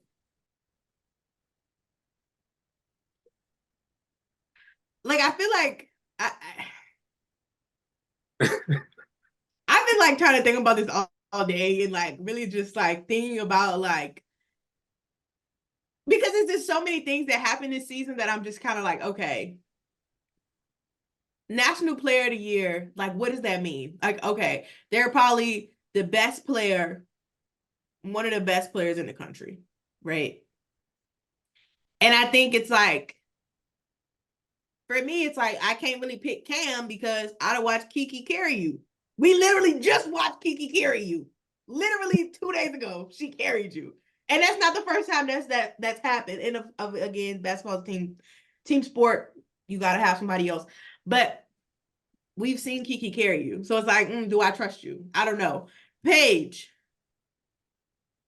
In Hannah, in all of the losses that Paige has, as UConn has had this season, you lost to Hannah Hidalgo, Roy Harmon, Sanaya Rivers. Those are the top 3 off my head. I think I'm thinking about. Speaking of Hannah, I gotta find she put up the stats of them when they played each other were kind of crazy. Like, that's what I'm saying. Like, and against these, like, yes, your overall body of work is excellent, right? Because you're playing Big East teams and you're cooking them. But when you play some guards from other conferences, granted, they did just play Syracuse, and I think that was like some of her best work, like against a more competitive team, right? And so I think that kind of does for me, edge her like, all right, like you might be that girl again. Like I might can give you your flowers now. But again, it's like in your head-to-heads, you not beating allegations. Cameron Brink in your head-to-heads, you didn't beat that lady. They beat you twice. And one time, Juju stank. So like, I don't know if I can trust you on my list. I don't know if I can put you on my list. Like, Caitlin is obviously a given, right? But again, she's there offensively. That's her. I just want the people to see this. Hannah averaged 23, 6, 5.6 was basically 6. 5.6 was basically 5. And Paige averaged 22, 5, 4, and 2. And then when they played each other, Hannah had 34, 10, and 6. And Paige had 17, 4, and 2 and shot 29% from the field. Her chain was snatched. But this is kind of what we were talking about when we were talking about the ACC stuff. Like, if an award is going to be that close, you got to look at head to head. And if I snatch your chain in a head to head, I don't know how you over this over me. It don't really make sense to me. And that's kind of that's like my main thing. It's like, y'all didn't look good as a unit. Like you didn't even care. And like in this specific Hannah Page, like head to head, Hannah is literally the reason. Like she literally dragged Notre Dame to that win. So it's like, it's looking kind of fishy. Like, and again, like I know it's more about just than one game. And again, Cameron and Paige to me had great seasons. But to see that, and then you don't put Angel Reese, who has literally been dragging LSU all the way. You don't put Angel up there. You don't put. I know South Carolina is the team where they play best. They share the basketball really well. There's not somebody standing out, but them motherfuckers undefeated. And I feel like at that point, you need to have somebody represented on this list. Even if they don't win, Camila Cardoso should have been right there, front and center, because they've done the work. And it's just, I don't know. So the list again is fine. I think if I had to swap Hannah with somebody, I'm swapping her with Cam for sure. But I don't know. Sometimes I'm just like, how do y'all, from the list that y'all had, how did y'all get to these four? Like, did y'all unanimously vote, or like were there picks involved? Like, what did we do? Now, the player of the year award, again, we had our gripes and had our maybe subs and that, but those a little understandable. If Cam being there, she wasn't in my top 4, but she's probably my top 5. So it's like, it is what it is. Paige, same thing. Like, I get it. But this coach's one, Lisa, baby, don't know why you're here. I'm sorry. Tara, baby, don't know why you're here. Honestly, yes, you do. I mean, I know why you're You here. definitely know why that lady is. I know this is a lifetime achievement award or a lifetime achievement thing, but I swear to God, if this award is not a Don Staley trophy case, I will You find. don't know. I think If Lindsay, no, okay, let me retract. If Lindsay get it, I understand, because USC was not supposed to be good. Like they were not like as good as they were, and a lot of that, of course, is Juju or whatever. But of course, like coaching is super important, and I think she's put her in a lot of positions to succeed and do all these things. If Lindsay get it, I get it. These two in the middle, these are the only options. These people on the side,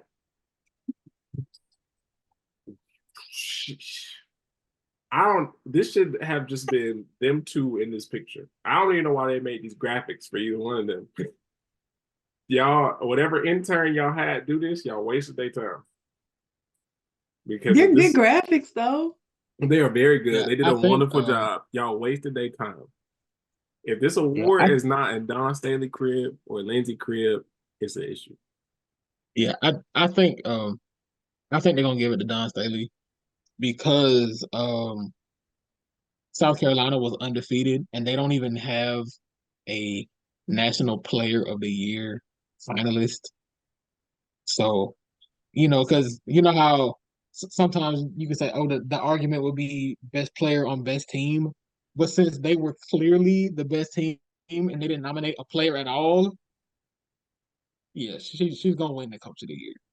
Yeah, my thing is that South Carolina and USC were not supposed to be that good this year, but one of them went undefeated and one of them did not. So it's just like One of them won a conference tournament and ran through that regular season champ twice.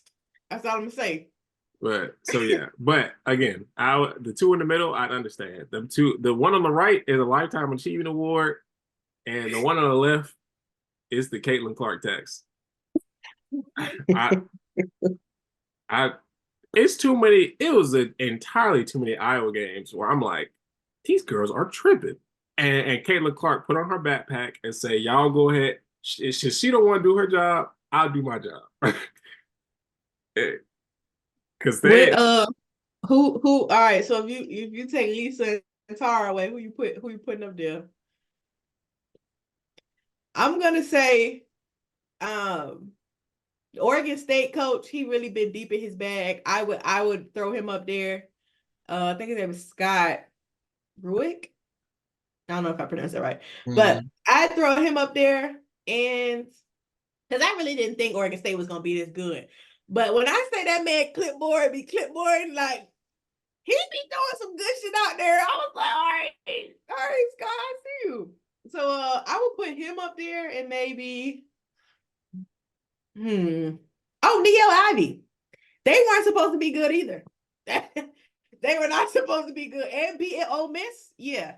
Go ahead, Coach Ivy. Throw my sister up there. Yeah, Ivy could be up there. I think you have my favorite picks. Um, I think NC State coach probably would have if it's Ugh. like they start off the season very very well. And had it not been, and it's so crazy how like that stuff works because like had they been mid and then got good towards the end, it would have been different. But they started off so well and then just fell off. So that tax kind of hurt. Um, but yeah, other than that, I think those have been my sub options. But this is Donna Lindsay's award. And then lastly, Defensive Player of the Year. Again, Hannah is no bigger than 5'6". All these girls. How tall is Celeste Taylor? Um, 5'11"? I feel like she's pretty big, but I could be lying. yeah, she's 5'11". Okay. Camilla's 6'8", Cam 6'6" or something like that. She 5'11". Both of these girls are a foot taller than her. A whole. But you know what though? Like, because I mean, I think they might give it. If Camilla doesn't win, well, see, do you know what? Politics, you just never know. Because I feel like they kind of have to give it to Camilla because it's like, again, best player, best team, and like I not to say that she doesn't deserve it, but she does. Like, If Camilla doesn't get this, did South Carolina get any major award? no, Did any South Carolina player get any major award? Like, if she doesn't no, win this, like, they didn't Because get any. you remember this was because you remember this was the same award that they gave to Aaliyah Boston last year Yeah, when when she should have got fucking National Player of the yeah. Year. But they said, "Oh no, everyone has found out about Caitlin Clark. Everyone found out about Caitlin Clark this year, so we have to give her an award." But like, don't piss me off for real. You know what's so crazy to me? This is a sort of a tangent, but not really. Caitlin Clark, I went back because I was like, everybody's like, well, people only watch the college basketball because of Caitlin Clark. And I'm like, we already talked about how Caitlin Clark has been very good since she was a freshman, right? I was like, let me go look at the stats and just see if I'm on something. When I say her sophomore and junior year stats are like damn near like equivalent. They went slightly up. Like she might have had like 26.8 in one of them and maybe 26.9 in another. Like it was just like that close between her sophomore and junior seasons that I'm like, this is how I know y'all are an unserious group of people. I don't think people realize how Wait. much access affects games. Like, if you put them on TV, people will watch them. Like, yes, Caitlin Clark deserves her fanfare, but and this is like, again, this is slightly off a tangent, but like when you put all this on to Caitlin Clark, it's not, when people combat it, it's not that we have issue with Caitlin Clark. Most of us really enjoy her. Naturally, people are gonna just have haters because that's just the name of the game. Like, y'all can't be, everyone is not a hater to her. I mean, there's some people that are gonna be haters, but like, it is what it is. But like, all it shows is y'all had the resources for other people and y'all chose not to use them. There's no reason Caitlin Clark should have a 96-page uh thing on her. Like, there's no, like, that could have been a March Madness spread as a whole, or even like 20 pages to her, 10 to Juju, 10 to Hannah. Like it could have been some math. There's no reason 96 pages. Only 68 teams. There are 68 teams who make it to March. You couldn't do a one-page cover on each one of them? Right, it could have been a one-page cover on each of them, and the rest of the pages could have went to Caitlin Clark's historic season. I would have been so much more acceptable.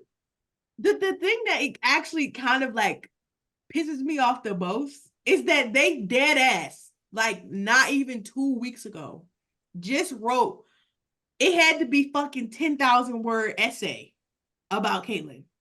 And I know, and I opened it. I remember opening it because I was like, all right, I'm gonna actually sit down. Actually, it couldn't even been 2 weeks ago because it had to be literally last week.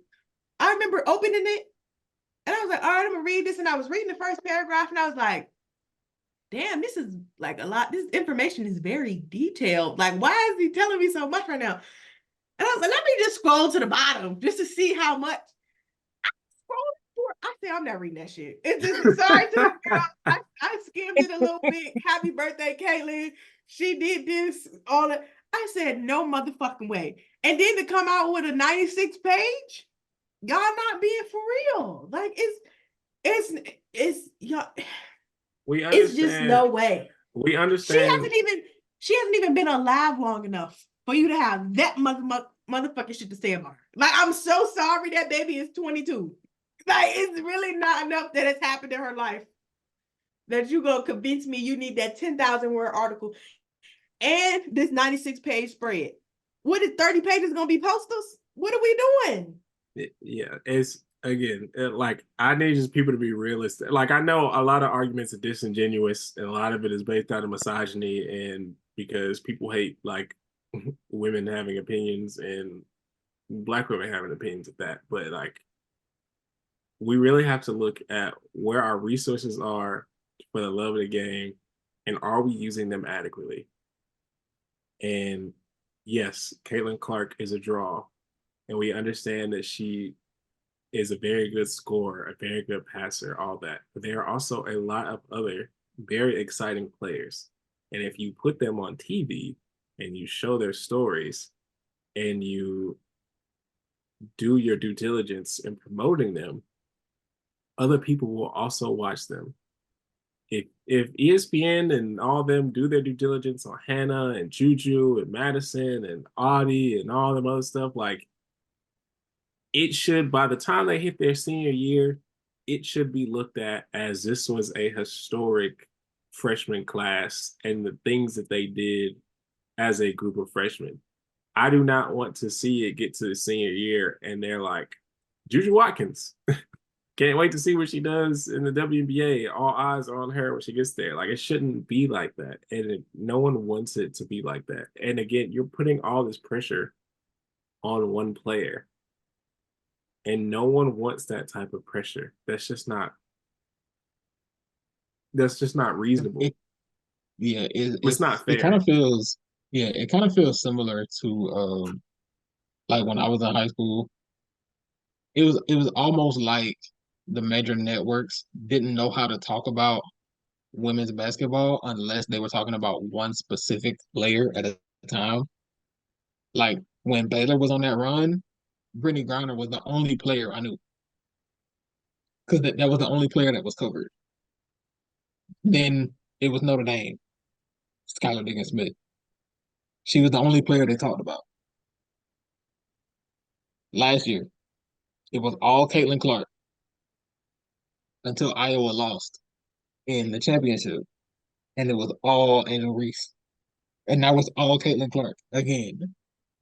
And when you're talking about freshmen, it's only Juju. It's just like it's almost like the coverage can be so much more layered because there's so many great players to cover. There's so many stories that we haven't heard, and it's just not getting done.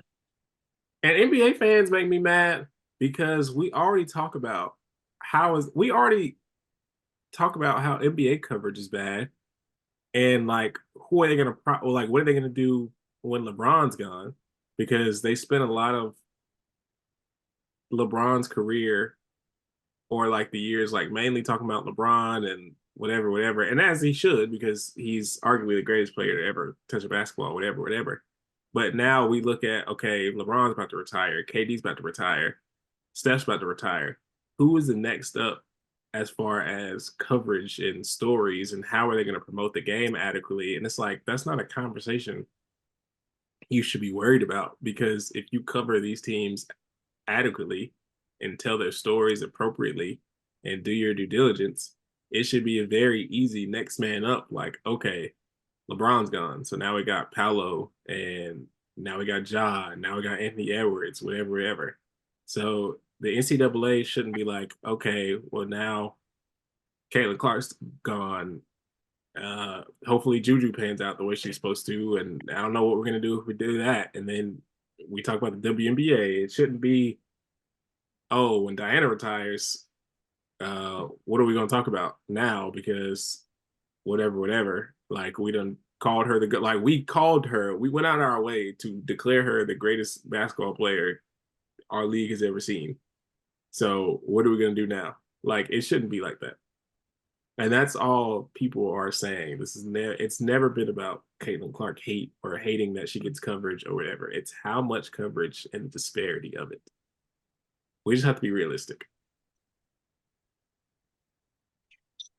Yeah, and I too, I think it does a disservice to like it does a disservice to like Caitlyn, right? Because it's like now everybody is like, oh, well, she's the greatest thing since sliced bread, so we expect her to just do it all. And I feel like even like her frustration, like even in the West Virginia game, like she almost seemed like more recently that she's been like more overwhelmed by emotion and like angry about shit because she's expecting, okay, everybody is expecting me to put up 30. Everybody is expecting me to put up a triple double.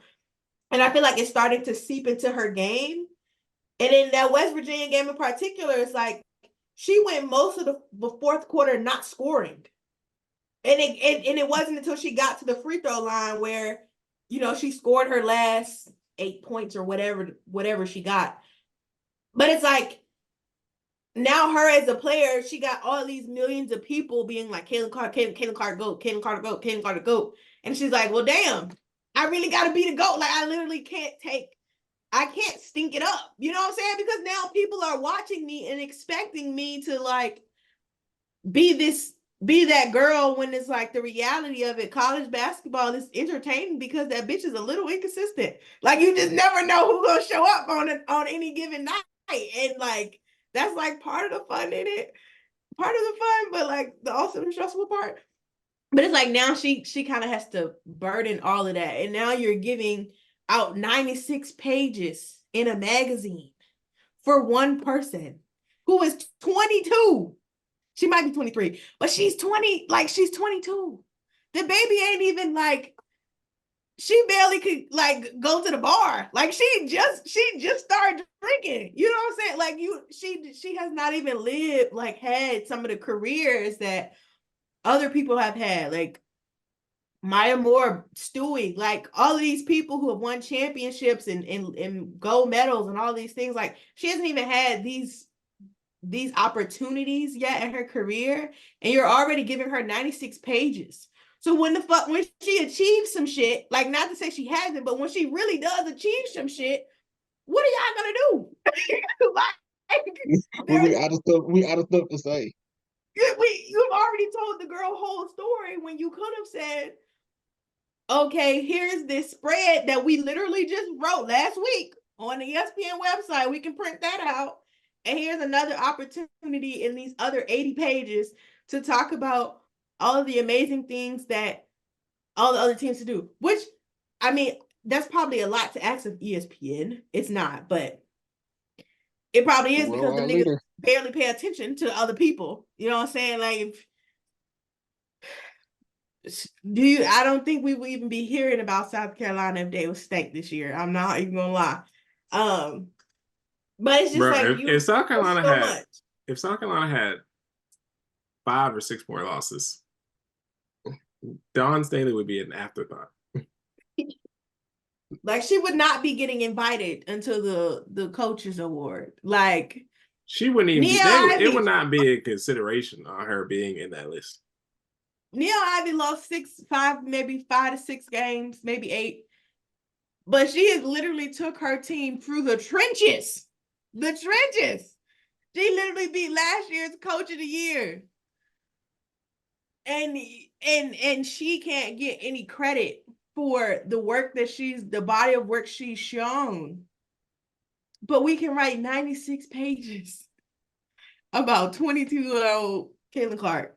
Like, I don't just, that's just too crazy. That's just insane. It's a lot. It's absolutely insane. So yeah, let's use our resources wisely. We have to learn to use our resources wisely and do what we got to do for the advancement of the game and not advancement of a person. Because the advancement of one person does not help the game, because when that person is gone, people are going to be like, well, I don't have nothing else to watch because nothing else interests me. But people don't know. You can't know something exists if you don't show them something exists. There's no reason Hannah and Juju and Samaya and Madison and Audi shouldn't be like front page news. There's no reason Camilla shouldn't be front page news. Like the fact that her parents her family seeing her for the first time since she was like, or seeing her play for the first time since she was like 16, and like they won them that crazy Tennessee game and then beat LSU, and the fact that like, you know, you got Duke doing their thing now, and Oregon State, and like it's just so much to talk about. Like it's so much to talk about, and it shouldn't just be limited to one girl. Like we should dead ass still be hearing about Kiki putting up 41. Like I should be opening my phone and seeing that. Like I should still be seeing highlights. I think she so far has had the best performance of the tournament. If I could think about it off the top of my head, I think she's had the best performance of the tournament. 40, okay, Audie's number was better. My sister just put up the 40 point the day before. Not too much. She had the better performance now. Hold on. I understand. I understand Audi put up 40. It was either one of them. Regardless, somebody 40 piece was better than the other. I don't know whose, but I can respect the fact that Audi put up that 40 on them jump hooks coming back down from 20. It was absolutely incredible.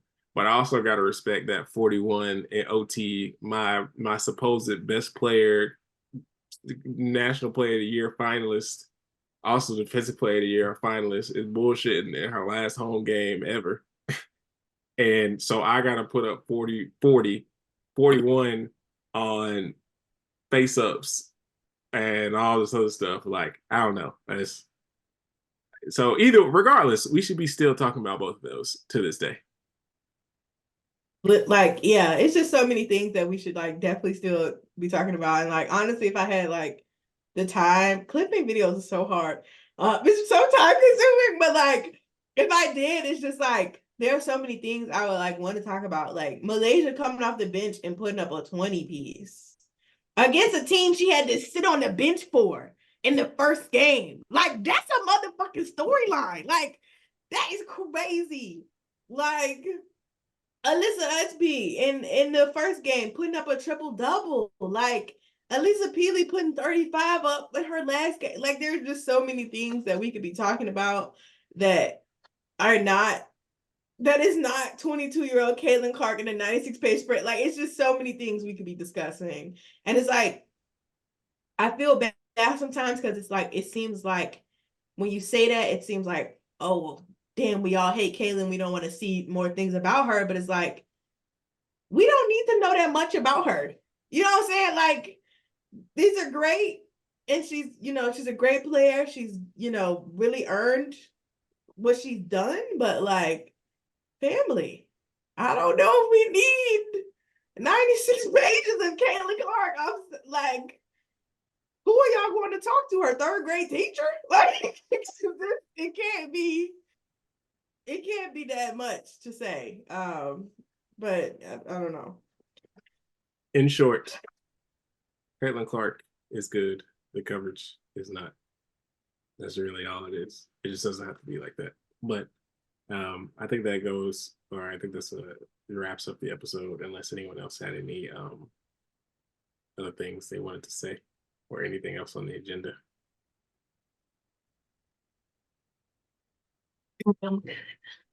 Well, this has been another episode of Pull Up 3. I am Paragon Don. I'm Jamae. And I'm Jay Trent. Make sure y'all subscribe, watch on Apple Podcasts, Spotify Podcasts, whatever else our stuff is on. Tell your friends. March Madness is ending soon, so WNBA season is approaching. Remember, Jay Trent will give you $25 to buy League Pass if you win the bracket challenge. And if you don't buy League Pass, we blowing your house up. We appreciate y'all. We'll see y'all next episode.